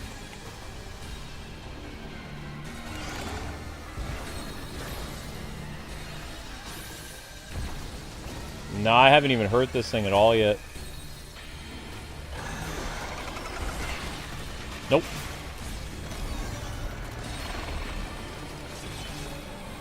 You can shoot the projectiles? Okay, I'll try that. Is there any way to not get hit by that?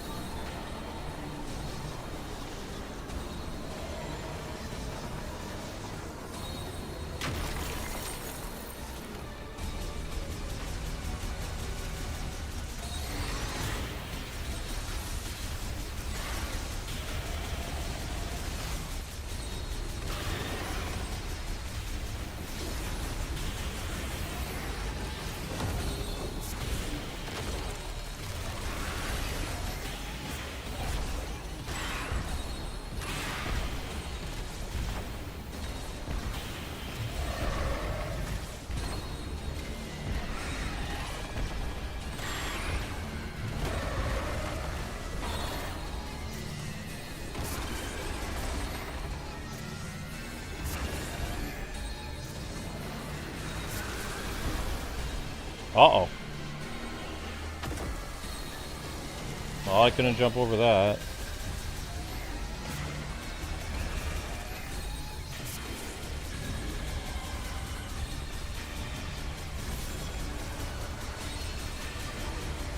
Uh-oh.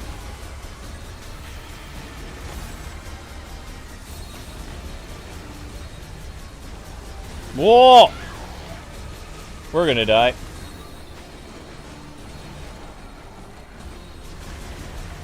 Okay, when he does his weird suck you into the... How do you get out of it? When he does that tractor beam thing, how do you escape?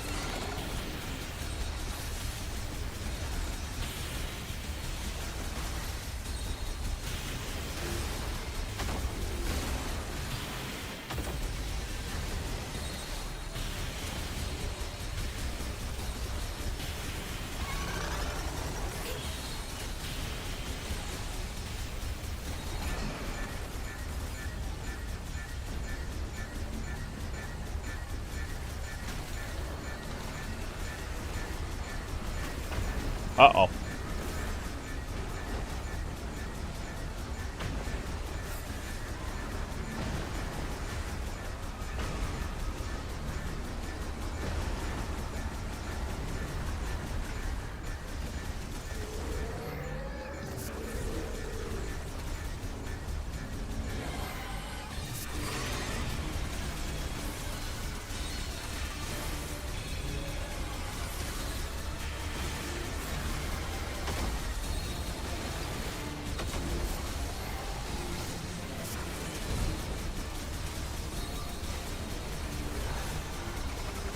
Oops.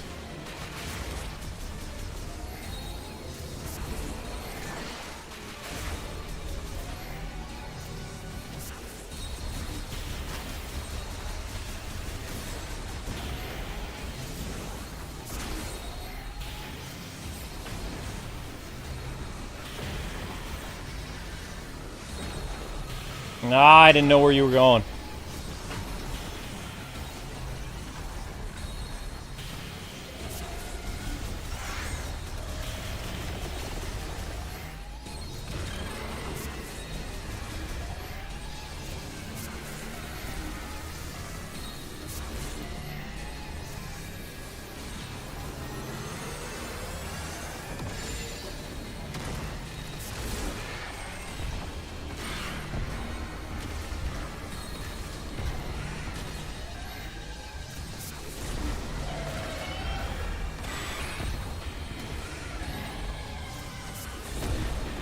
Well, he's at half his life, but I'm not in very good shape. This! I don't know how to get past this! Or not that. That I can get past. It's when he does this weird... Okay, that's new. Not a fan of that.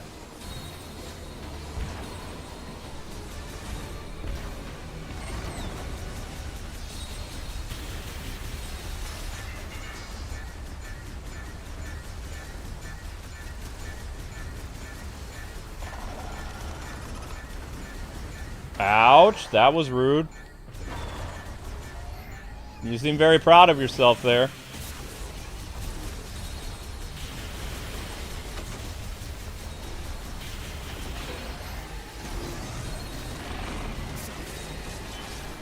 That, I don't know how to get past that.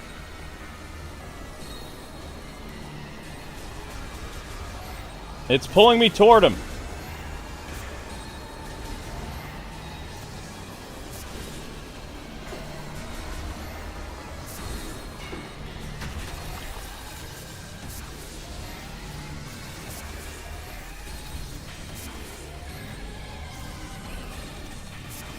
I'll read the chat after I die, because I'm gonna die soon.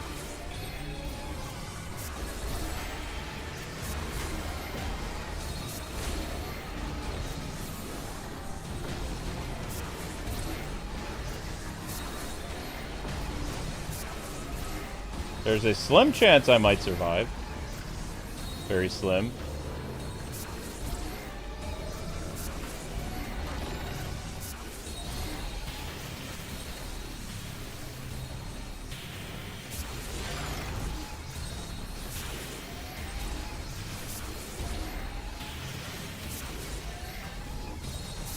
Uh-oh.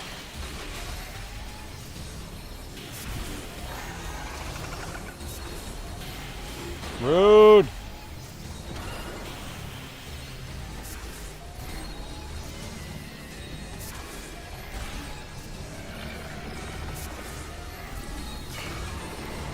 What was that?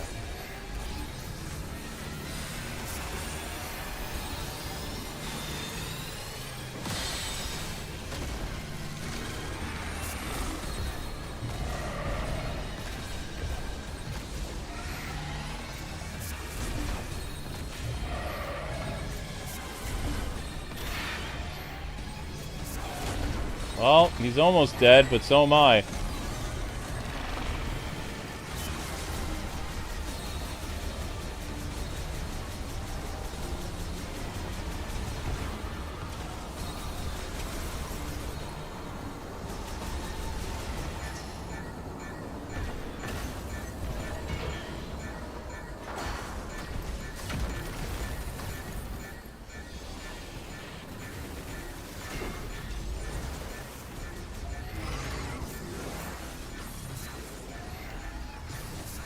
Yikes.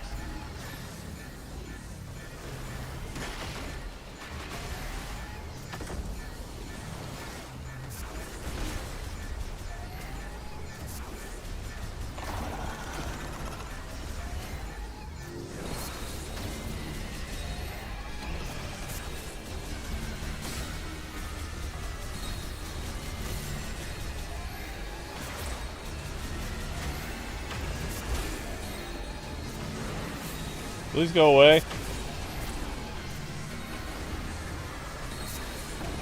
I don't like the whole spinning top thing.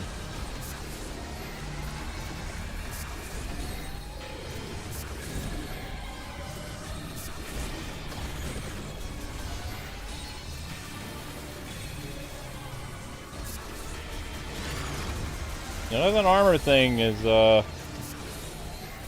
pretty annoying. Oh, shoot.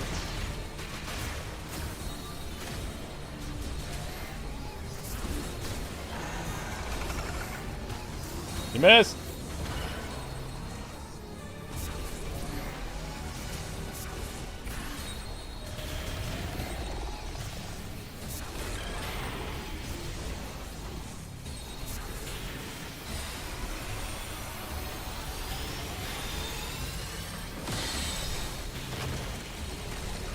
Whoops, I missed.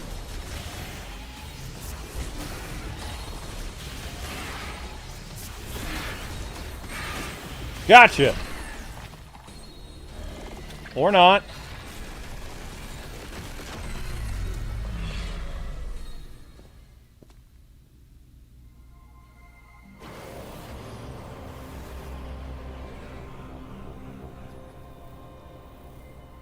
Sloppy, but I'll take it.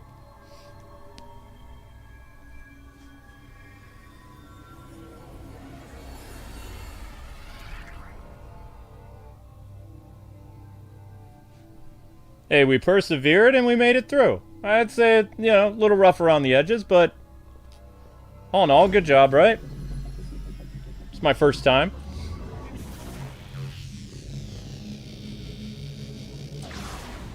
Spider ball. Everything is psychic now. Psychic boost. Psychic this. Psychic that.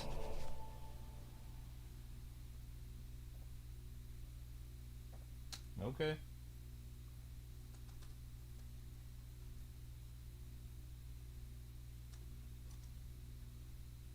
Psychic boost.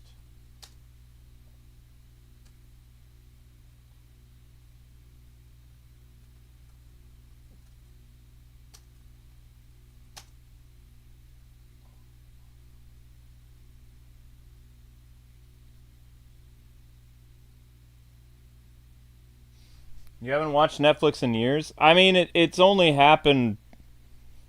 I don't know, what year did Netflix get weird? Was it 2019? It's like 6, 7 years ago.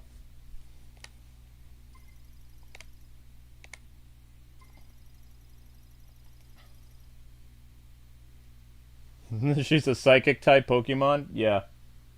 I guess you could say that.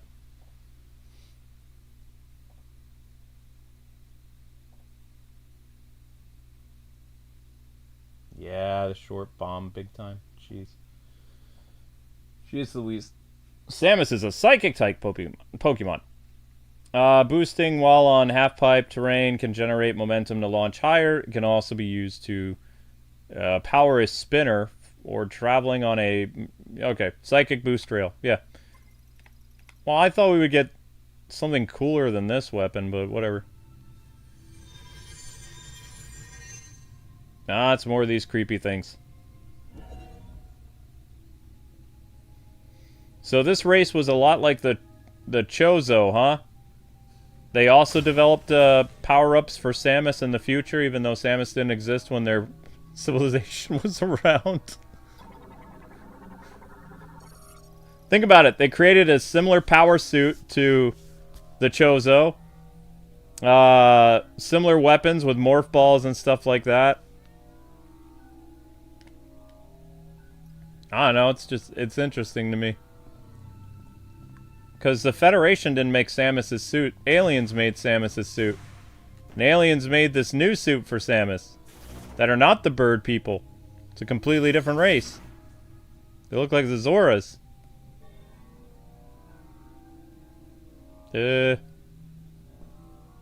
What exactly do you want me to do?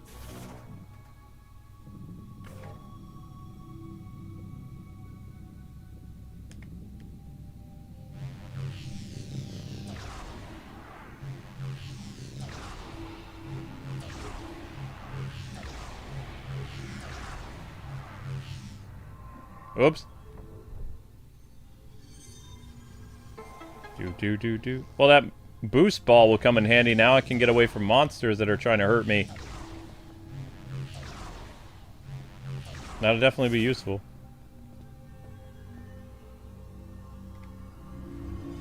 Oh no, here we go.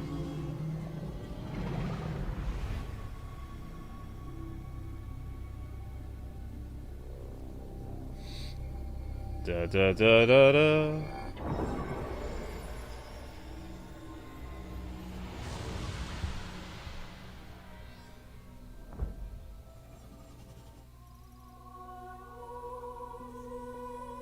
Another teleporter key. One of the keys required to activate the master teleporter. Hooray! Making some progress, sort of.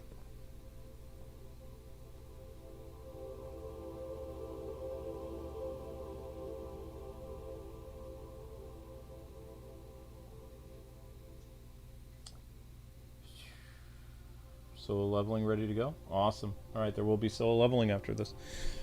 So just so you know, guys, it might take a couple days to get another Metroid stream. We're at 4 hours and 30 minutes. We're at 850 views. So, again, the policy of this channel is 1,000 views. That way the streamer gets paid. Because YouTube can run as many ads as they want. I have no control over it, but also I don't see a dime until my video actually hits 1,000 views.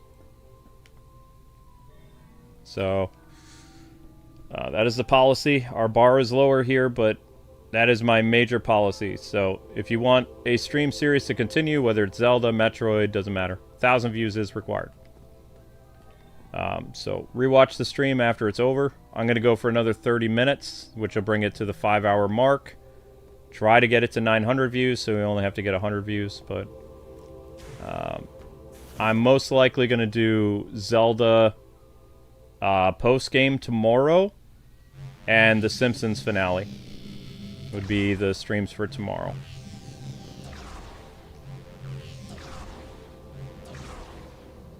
Wait, B and L?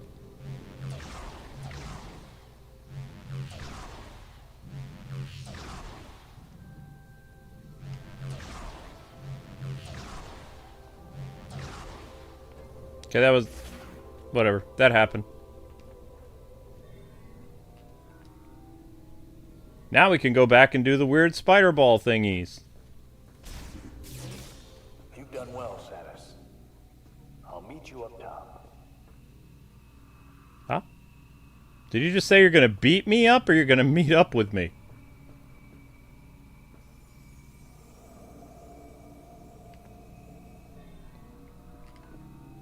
I mostly heard what you were trying to say.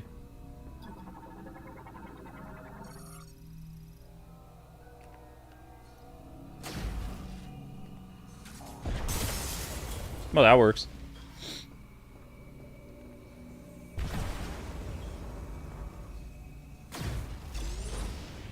No?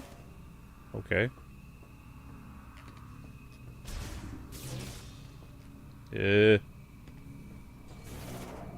Wop, wop, wop, wop, wop, wop, wop.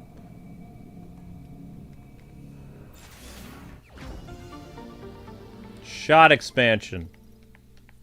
Neat. So we don't get the ice weapon here in this level? Well, that's not cool.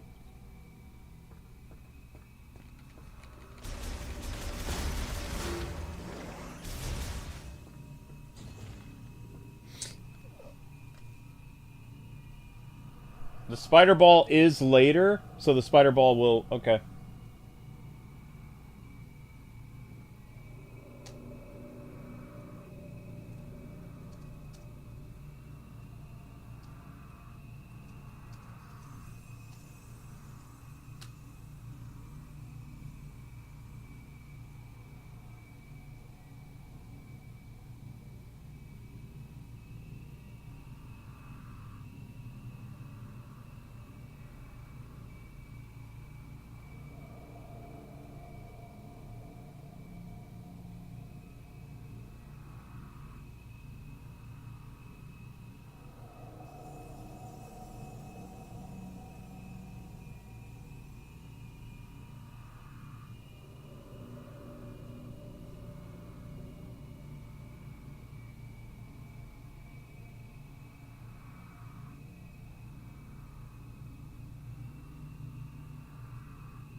Okay, so...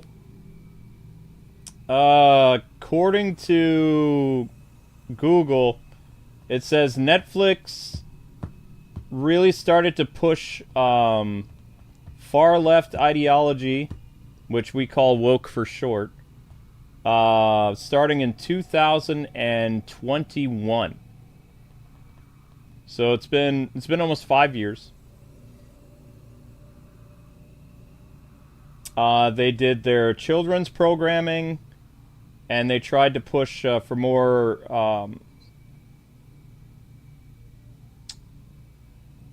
social justice movies starting in 2020.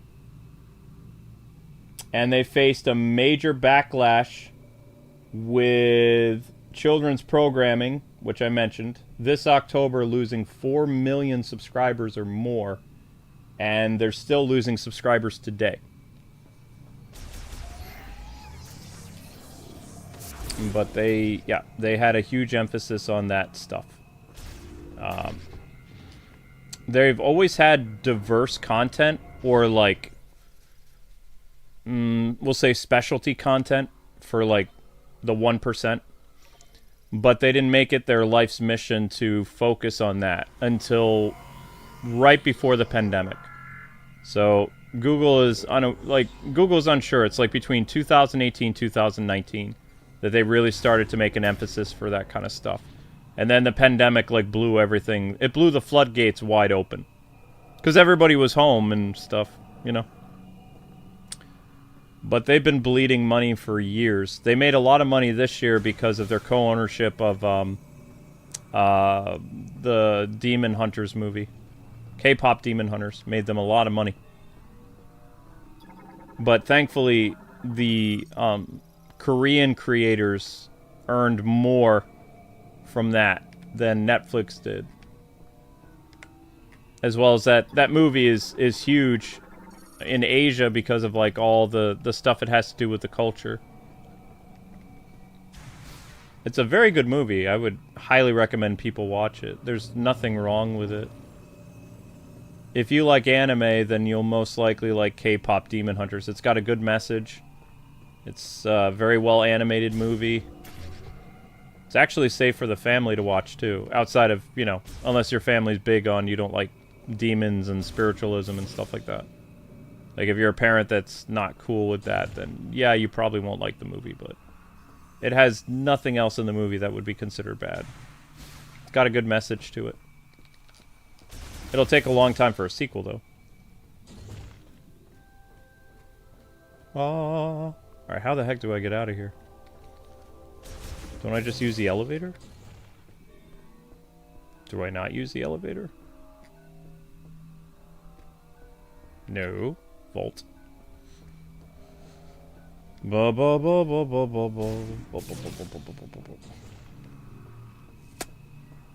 But Paramount is basically CBS, and CBS has a variety of content for pretty much everybody. They've got anti-woke stuff, they've got woke stuff, they've got traditional family stuff. Like, CBS is a melting pot of culture, or American, whatever, sensibilities. Whereas Netflix is not. Netflix is not very kind to conservative voices, middle ground people. It's their way or the highway. More or less.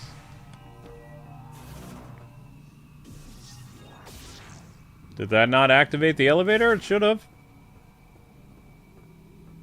Beam me up, Scotty.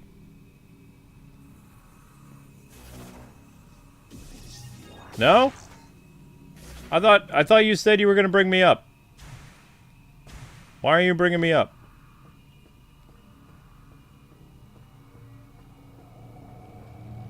Nani?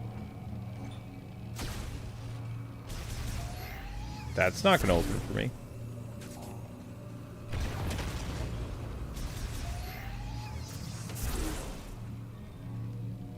Whoops. Yeah, I don't have an electricity surge weapon.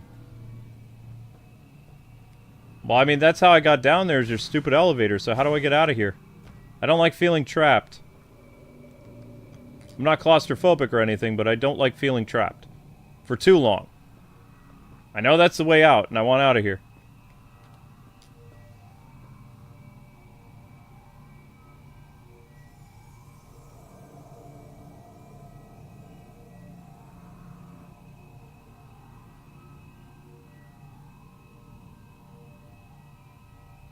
Boost ball?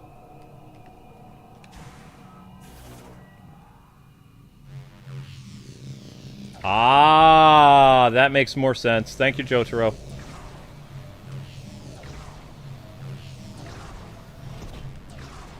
So when it has that tire track on it, that means boost ball. Got it. Thank you. That makes a lot more sense.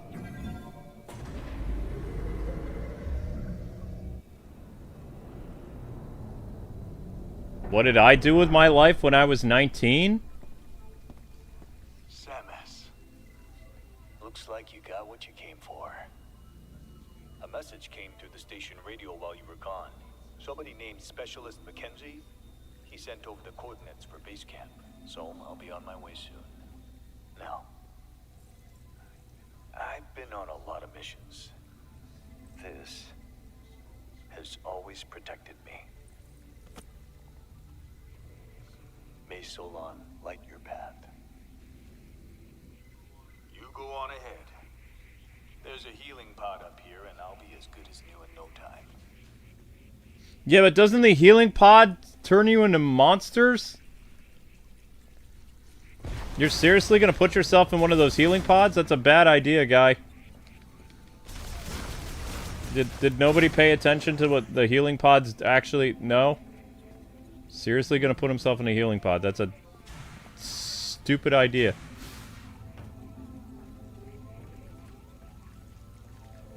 Did he already do it? Well,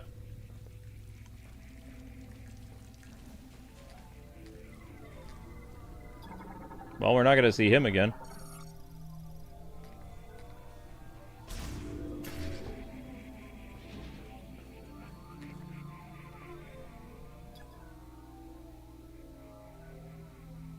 Dude, that's a bad idea. This has been a rare treat. treat to have seen the legendary bounty hunter Samus Aran in action. Don't worry about me. I'll heal up and meet you back at base camp. No, you won't, dummy. Don't worry about me. I'll heal up and meet you back at base camp. You're gonna turn into one of those freaky aliens I'm gonna have to come back and kill. How much you want to bet? Whatever. Well, it was nice working with you, I guess. I'll kill you later.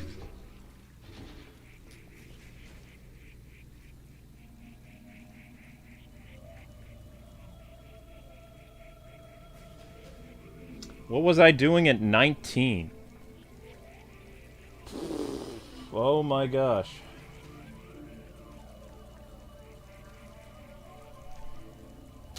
Hang on.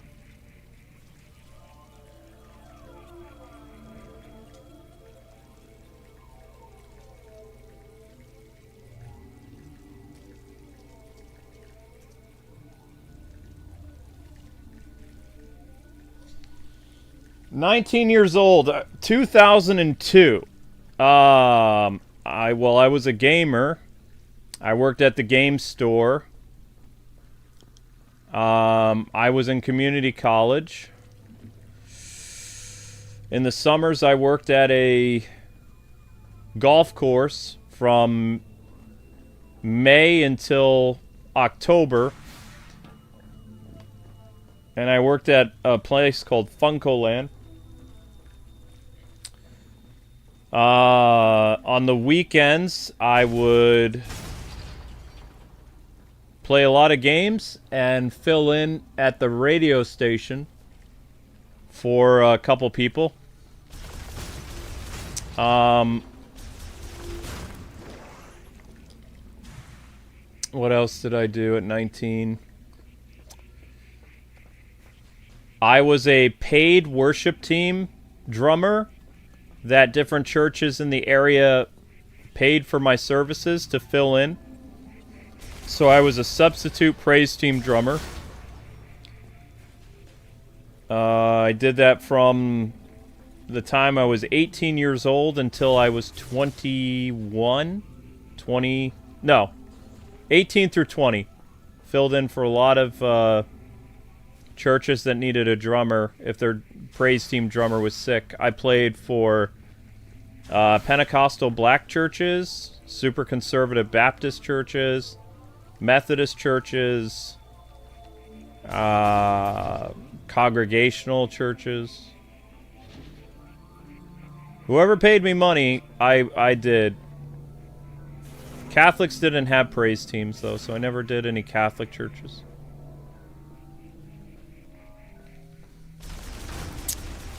I got into a fight with a Universalist, so I didn't go to their church anymore. I'm not going to get into it, but it was bad, I'll say that. I stood my ground for something that needed to be stood for. And they didn't like it. Alright, so how the heck do we get out of here? That's about it. I didn't meet Amber until 2003, so I was dating a couple girls. Like in 2002, I went out on 7 dates that year with 7 different girls. And they were only first dates. Oh, wait, no. 7 girls. 3 girls made 2 dates. Or wait, no. 7 dates a total. So how many girls did I go out with? So I went out with like 5 girls, I think. And it all ended badly. It was all in the Chicago and Rockford area. One girl slapped me. I don't remember why. Probably because of my sarcastic wit. Said something she didn't like. I still drove her home, I know that. Another girl threw her drink in my face. Which I did not appreciate that. But that was for something else. I don't remember what that was about. I think... Oh, yeah. I ran into my ex, and she threw a drink in my face.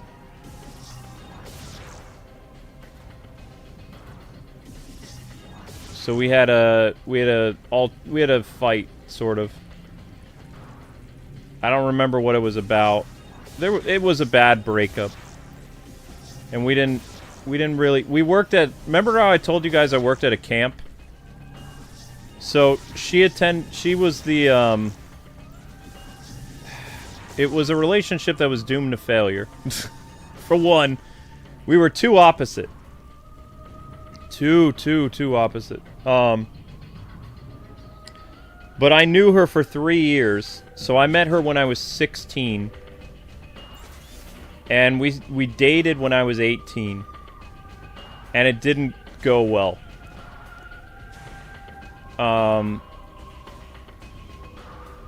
She was very churchy, I guess. Yeah, it's the nicest way to say that. And my parents kind of liked her. I don't know. She did not like any of my... she didn't like that I played games. She didn't like that I liked superheroes. She especially hated anime. Like, she would tolerate... her words. She would tolerate me playing video games or liking superheroes, but she said it was evil that I liked anime. Because she said anime was all demonic and perverted and stuff like that. And there was no... she wasn't open-minded about anything. Like, it was, you know... kind of like... when we broke up, when I was 18, she was like, you need to choose the things you like in your life over a relationship with me. And I was like, okay, I choose the things I enjoy. So, I don't remember her name, though. Might have been Tammy or Tanya. I don't know. I don't remember.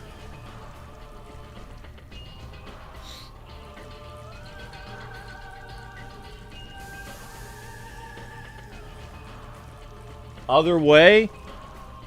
Okay. Now I have to remember how I got up here.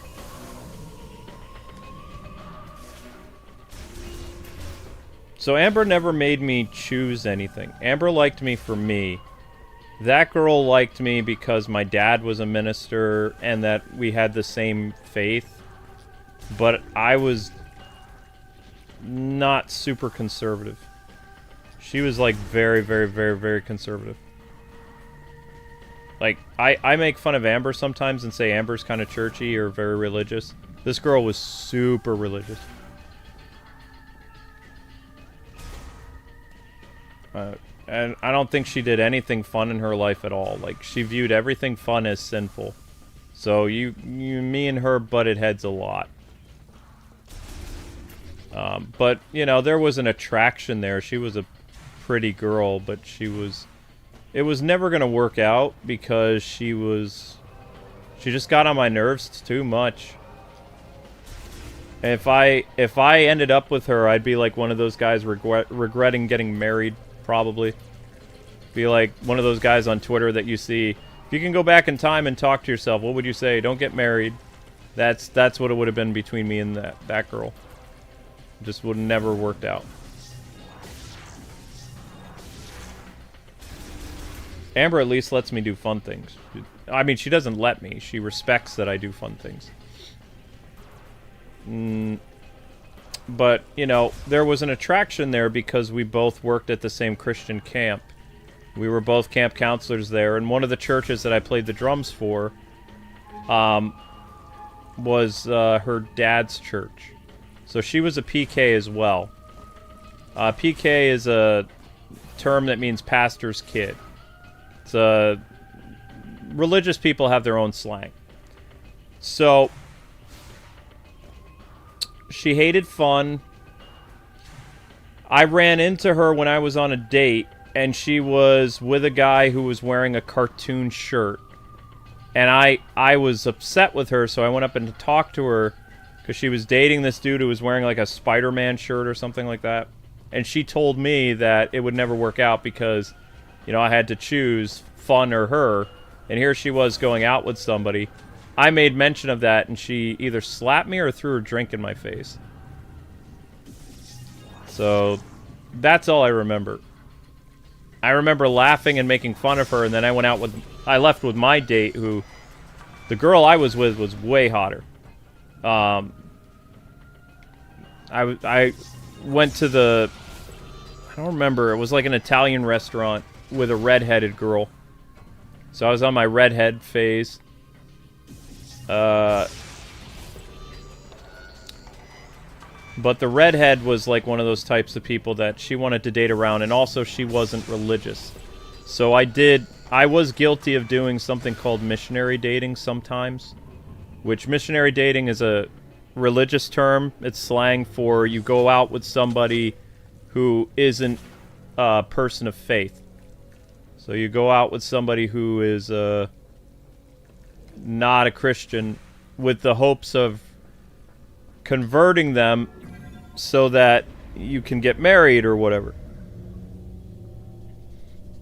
There's some Christians that do that. I didn't do that very often, but in this case, like, I worked with this girl at the game store. She was really nice. She seemed like she was fun. We had similar hobbies. She was very nice for a secular girl. Very, very nice. But it didn't work out, obviously. Didn't make it past the first date. We came to the thing where, like, okay, we'll just be friends or whatever.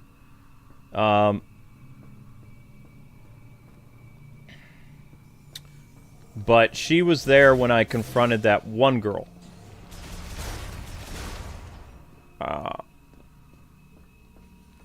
And that's pretty much it. So, 19, I was really, really trying hard to get a girlfriend. And it failed. So I basically worked a lot. You want me to be here, Jotaro? Isn't this a dead end? It's nice and stuff, but isn't this a dead end?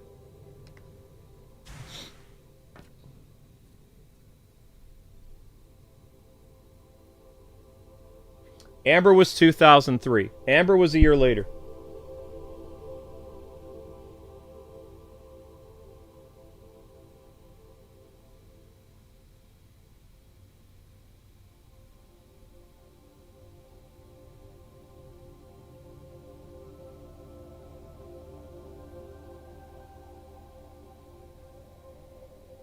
Go back up the lift again? Okay.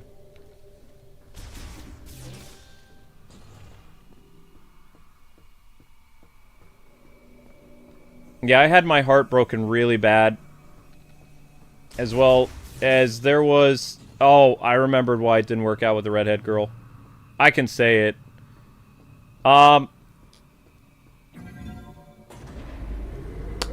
There was a culture in the early 2000s where if you didn't sleep with somebody, it was like really mean or something like that, or it could be mean.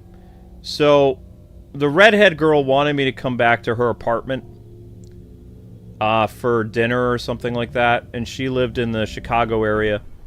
And I told her, you know, I like you, but I can't do that. And she got really offended, and, you know, we didn't have a second date. Like I said, she was a looker, and she was really nice, but she was into that whole culture of sleeping around and, you know, sleeping on the first date and stuff like that. And that went against my principles and my, you know, because I was saving myself for marriage. So, obviously, I like this girl, and I could see myself, like, marrying her in the future. She's really fun. She's whatever. But she was steeped in that culture of, you know. So that it hurt, but, you know, I stuck to my principles, and God had a better girl for me anyway, because I met Amber a year later. But it, you know, I didn't mean to hurt her feelings, but I couldn't go against my convictions. And it was very common for college kids to do that, though, just so you know. In the 2000s, a lot of people did that kind of stuff. very casual meetups. I don't remember the exact term of what it was called, but it was very, very common for people 18 to 24 to hook up. I think it was called hook up. But me being a Christian, I couldn't do that kind of stuff. I didn't even go to bars and drink. So, you know, I definitely couldn't go back to her apartment.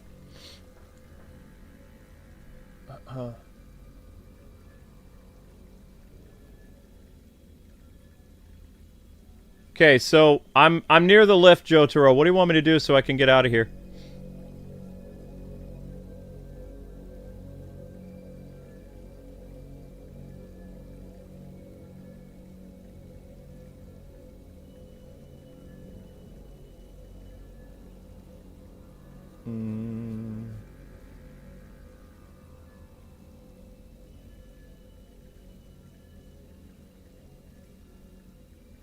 Yeah, I can't remember the girl's name either. But it was really awkward when because we worked together at the game store. She quit. Like, I think a month after we didn't, you know, see eye to eye, or I rejected her or whatever. She felt very uncomfortable around me, so she quit. She went to go work at the movie theater or something like that. And I kept working at the game store, obviously, but... The door right behind me? That door? This door? Okay. Ah!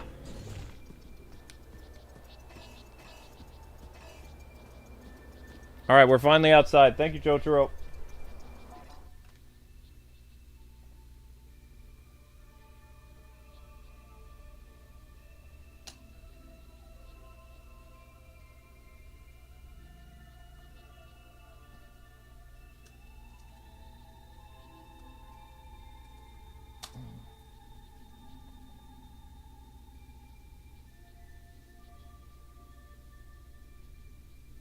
Yeah, so that's what it was. I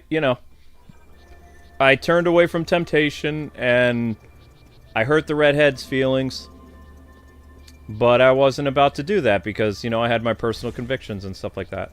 Also, I didn't even kiss a girl before Amber anyway. And my parents probably would have been really mad if I continued a relationship with a girl like that, but it felt like I was being pressured for stuff, and, you know, I just had a really bad ordeal with running into my ex that day, and I don't know. I still think I made the right decision because, like, I met Amber a year later, but that's the girl that made me swear off dating. Like, the redhead was the line in the sand. It was November of 2002.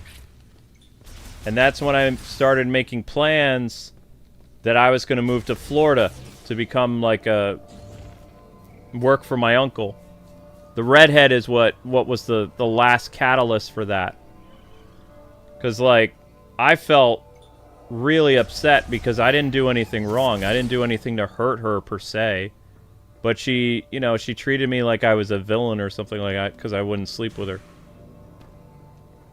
So I was very confused. I was very angry. And I just, you know, was kind of like, you know what? I want out of this place.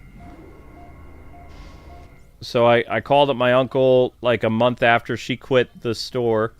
Because I was like, I need to change the scenery. I don't want to be in this town anymore. I don't want to be in Illinois, period, because these people are crazy. The Christian girls are crazy. The secular girls are crazy. I need to change the scenery. Either I'm going back to New York or I'm going to Florida. So I figured I'd go to Florida. And I had everything worked out with my uncle. In after Christmas, New Year's, I was going to leave. And my trip got delayed until February. Because my uncle didn't have a place for me. Because, like, he was some... It's kind of funny how this worked out. There was a missionary couple that needed a place to stay at my uncle's church in Florida. My uncle wasn't a minister. He was just, you know, a person who went to the church. He was like a deacon or whatever. So my uncle was like, hey, I don't have room for you until February or March. He says, we still doing this? I said, yeah. He's like, okay. So I was, you know, just kind of hanging out with my family and making plans, going down to Florida. And the missionary couple, they stayed in my uncle's, like, it was kind of like an apartment thing that he owned or whatever. That's where I was going to be living. And the missionary couple needed a place to stay, so they stayed there. They ended up staying there past the amount of time that was my window to go. And during that window is when I met Amber randomly. Because I was finding odd jobs, because I quit my jobs because I was going to be going to Florida. I was having a new job start up in Florida. So the only reason I ended up working with my mom and doing some odd jobs around town, like filling in for people or doing whatever, is because, like, I didn't have, like, I quit my gaming job, and, or not my gaming job, my Funko Land thing. And I was like, okay. So I did that. And when I was working at my mom's school, where she was a teacher, that's how I ran into Amber. And everything changed. Like, rapidly. Because I'd sworn off dating. I was like, I was done with women. Had my heart broken, very confused by girls. I'm done. Amber changed everything. She literally changed my plans in the span of, like, less than a month. Like, after the third date, I was explaining to my uncle, hey, I'm not leaving Illinois. And he's like, what? I said, yeah, I'm not leaving. He says, why? I said, I met a girl. He's like, you dumbass. I'm like, yep. I said, I'm going to give it a shot. I got a good feeling about this one. Congratulations, you got another teleporter key. 2 keys left. Did you find everything in Ice Mountain? You might want to go back and check if there's anything you missed. So, I didn't take my position at my uncle's company. And I stayed in Illinois, and that's how I ended up getting into the other line of work that I did in Illinois, which was becoming a security guard. And some other stuff. So, the only job that I had at that point in time was working at the golf course, or, like, filling in at the radio station and doing odd jobs, like, for churches, for praise teams. Until I got, like, the really good job at the security guard place when I was a rent-a-cop. But, of course, that didn't last long. So, Amber and I started dating in 2003. And, after 6 months, I had a pretty good job. So, things went real fast. But then things slowed down because, like, a year after that is when my car accident happened. And, you know, you guys know all that stuff, so. The car accident changed my life.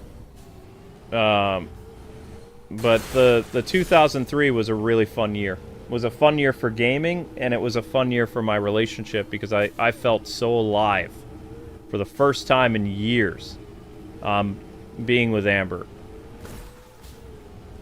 And she changed my whole life. Didn't change my personality too much, but she definitely changed my whole life. So that was when I was 20 years old. So 19 was weird. 19 was a weird year for me. Where I felt like I was a tennis ball going back and forth between life and other things. And 2003 was an incredibly good year. 2004 was the worst year of my life. Because that's the year of the car accident. But 2003 was a really, really fun year. And the problem is I don't remember everything about 2003 because of the car accident. Like, most of 2003 is a blur. Outside of the games, I can remember the games that I played, but I can't really remember any of the movies I saw that year. It was like basically having a year of your life erased. I have a diary, or like a journal, excuse me, that lists some of the things that I did in 2003, but most of 2003 got wiped out with the car accident. I lost a good chunk of whatever I did that year. And obviously I was dating Amber. We were engaged in 2004, so she had a big hold on my life anyway. But our early years, early dating, I don't really remember a lot of it. People ask all the time, what did you do your first year of dating? I don't remember. Amber remembers, kind of. But it was a very intense thing because her parents did not like me. And I had that written down in my journal too, so. But I didn't need to have that written down because even after my car accident, they didn't like me. You would think after I almost died that they would have been nicer to me. Nope. It got worse. They were more, they thought that, you know, I was a bad pick for their daughter even more now because I was a terrible driver. If Amber's with me, she's probably going to die in a car. Even though I was the one who was hit. I didn't hit anybody. You know? It was just... it's a big mess.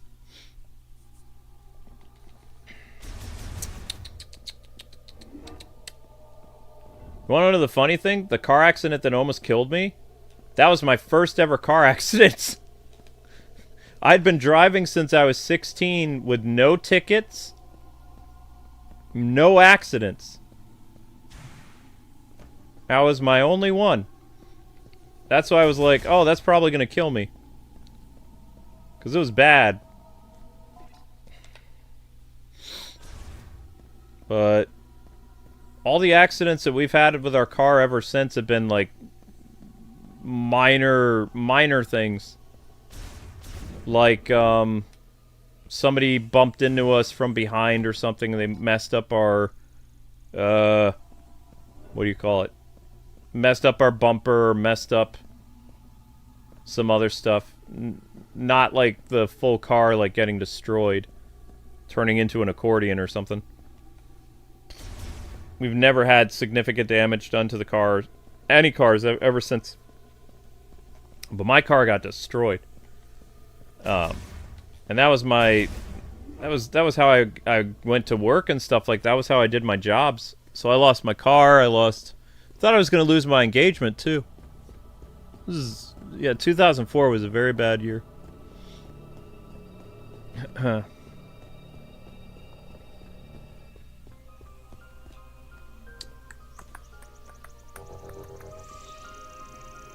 I don't really remember a lot about 2005 either, but I was in and out of the hospital a lot. 2006 was the greatest year of my life because that's when we got married. No lie. I was giddy as a schoolboy in 2006. I was super happy. Even 6 months up to the wedding, I was super excited. I don't know if men usually get that excited for their wedding, but I mean, my fiance was smoking. She was gonna be my girl. I had a good job in the game industry. You know, my game journalist stuff was getting better. I was getting more opportunities, more writing opportunities.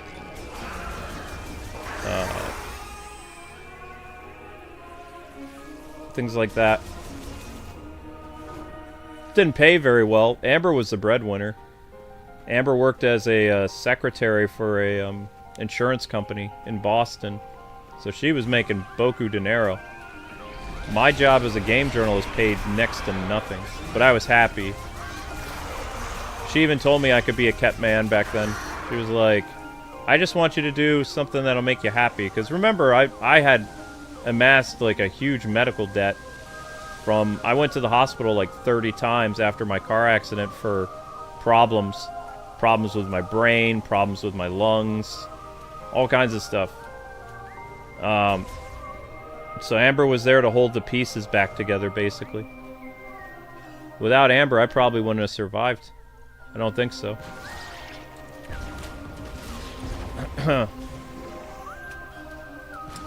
But yeah, 2006, I was really happy. And then 2007 was the YouTube years. Beginning of the YouTube years. Worked really hard on YouTube for 2 years, and then finally got paid for my work. And then in 2012, we started our second channel, this channel, Kwingsletsplays. I'm just trying to get to a save point. Okay, we're getting near it. Don't screw it up me. Because once I get to the save point, I gotta get solo leveling going. Stuff like that. Ouch. Yeah, people forget that I did YouTube unpaid for like almost 3 years. Even when I was getting viral content, I wasn't getting paid for it. Which was rough, not gonna lie. It's pretty rough. I applied to be a YouTube partner 15 times, and I was always rejected. And I still have, on our fridge, I have the 5th or 10th time that I applied for YouTube partner on our fridge. And their response was, it was written by some guy, and he said, after going over your channel, we deem that you don't have enough original content to be considered for the YouTube partner program. And that was back when I was doing game reviews, like really thought out, well-made game reviews. And they said my content wasn't original enough, it wasn't good enough to be considered for YouTube partnership. And what's funny is my game reviews, like my video reviews, that's how I got better jobs in the game industry. Like the different publications I worked for saw my game reviews and how well they were done and like executed, and the format and how articulate I was, all that other stuff. Like that actually helped me in my career as a game journalist, like the YouTube stuff on the side. So the fact YouTube was saying I wasn't good enough when I actually had a job in the game industry that paid peanuts, but it was helping me get more like street cred, my YouTube channel was, back when I did game reviews. So it was funny to me that YouTube said that. And then in 2009, Total Biscuit, aka John Bain, he talked to YouTube on my behalf and he got me into the partner program. So even though John has been gone for many, many years, I'll never forget what he did for Amber and I, because if it wasn't for him, I never would have gotten into the YouTube partner program. He said some pretty choice words to YouTube that made them reconsider, because it was utter hypocrisy what they were saying about me. Because John knew I made good stuff. He was a good friend of mine. I really miss him. I really wish that we had a falling out, unfortunately, a couple years before he died. He was involved with some of the Maker Studio drama that I told you guys about. Like, where Maker Studio was siphoning our income, and John knew all that stuff, and he didn't tell me. So when I found out about it and I confronted John, we had a big falling out. I said some things, some very true things. John said some stuff. And we weren't friends anymore. And it was when I was in that big thing with Maker Studio where I was considering suing Maker and the people responsible for it, and some other stuff, because they were siphoning our income. They were stealing our income, and they were giving it to YouTube partners as holiday bonuses, and they were doing a lot of illegal stuff. And Amber and I were struggling a lot because, like, our channel was making tens of thousands of dollars. We were only being paid $1,000 a month. It was like, where was the other money going? And back then, YouTube was like, we don't even know where the money is going. So the money was going to the pockets of like 10 or 15 different YouTubers that they were getting as bonuses for joining the game station. So the first year that we did Disney Infinity, like the first like 6 months of it, we weren't really paid at all for it. It wasn't until after we left Maker Studios that Amber and I finally started to earn that quote-unquote YouTube living. So me and John had a huge fight. And I guess our feud lasted until he almost died. Like a year before he died, we made amends. I talked to him on the phone when he was in the hospital for something. And a year later, he died. So that was pretty rough. But I am thankful that we got to talk again a little bit, you know. And that was hard because, I mean, before YouTube, like when he was doing the WoW radio and he did some work with a couple publications that I worked with and stuff like that. We knew each other before YouTube, so to have that happen was rough. But I mean, most of my relationships on YouTube ended that way too. I don't really have a lot of friends. But, you know, I'm very thankful that I got to talk to him before he died. Because, you know, if you go back and you watch some of the video collabs that he and I did on the O1 channel, they're still there.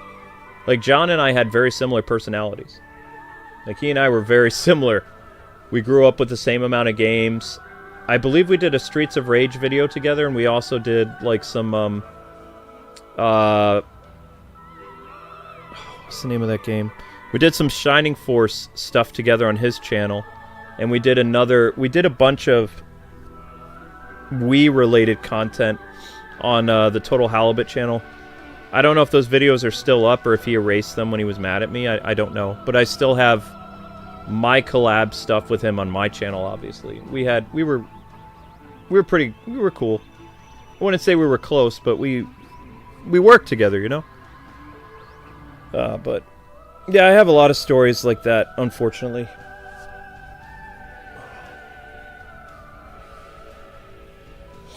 But I'm not going to bore you guys with it. I'm going to get solo level starting. And if you guys want more Metroid, 1,000 views is required. After 5 hours, I was able to get it up to 960. That's the best I can do. Like, YouTube froze the views a while ago. Like, it's nowhere close to 1,000. Which sucks. I always hate ending streams when it's under 1,000. Because it's, like, so close to getting paid, but there's nothing I can do to make it get paid. It's just stuck. It's like it just shows you how much you fail as a person, as a content creator, that you just can't get 20 or 30 more views to actually get paid for while it's live streaming. And what's going to happen is when this video hits 1,000 views, there's two types of CPMs on YouTube, which I've told you guys before. Live streaming CPM pays more. Upload CPM is trash. So what YouTube is going to do when this hits 1,000 views after this 5-hour stream, instead of me being paid for it being a live stream, they'll pay for it being an upload. They won't give me any live streaming. Like, none of the ad revenue that happened during the stream, I won't see a penny of it because I didn't get 1,000 views when it was live. I'll only get paid very little once it hits 1,000 views in its archive. I hate that. Like, it's one thing if, like, I'm, 700 views below or like whatever, it's like, yeah, that hurts, but it hurts more when I'm like at 900. I'm like so close to being paid and I fall short, that really messes with my ego.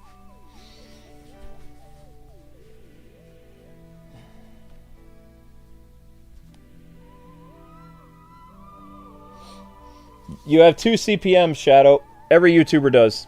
Live stream payout is more, but you have to earn 1,000 views during the stream. So, even right now, they just gave me, I was at, 960? They bumped it up to 965. So, it's nowhere close.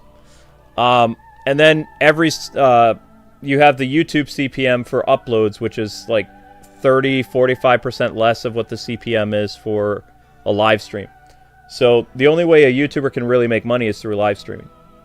Like, if you're only getting, like, 1,000 views a video, the only way you're going to make a good income is through live streaming. And some days I don't even get that anymore because all my streams finish below 1,000. YouTube wants me to keep going for, like, 6 hours, and they might give me 1,000 views. But even if I went for 6 hours, the stream would probably end at, like, 980. It's pretty shady.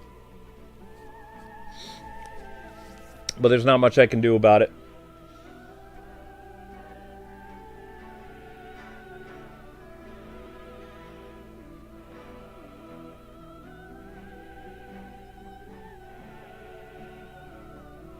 No, it's okay, Draco. I know. I mean, most people don't have the ability to watch like a 5-hour live stream. It's a big... I don't even like doing 5-hour live streams. My sweet spot for live streams is about like 2 to 3 hours. That's what I'm comfortable with. When live streams go for 5 hours, I go kind of crazy.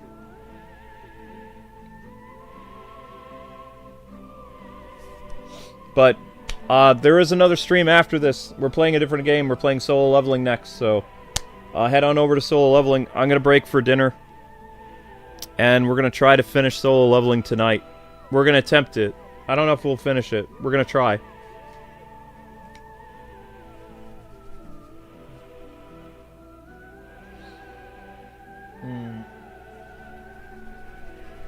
If you ever want to help out Draco and you can't be a, you can't watch the streams very much, being a member, even if you're not here, $5 a month, it's a huge, huge thing for the channel, especially if you can afford it. It's much better than just popping up and, reminiscing once in a while, because it really does support the channel. We have several hundreds of people that they don't watch the channel anymore because life, but they're still members. So I mean that their support of the channel is immense, even though they can't watch streams and hang out with the community as much because they're married, they got kids, they're in college, they got a better job, all kinds of stuff. They sponsor the channel other ways. So if there's any people that, the streams are too long for you and you want to help the channel, just $5 a month is all you need to do. Alright guys, I'll see you on solo leveling. And good luck getting 1,000 views for more Metroid either tomorrow or like in a couple days.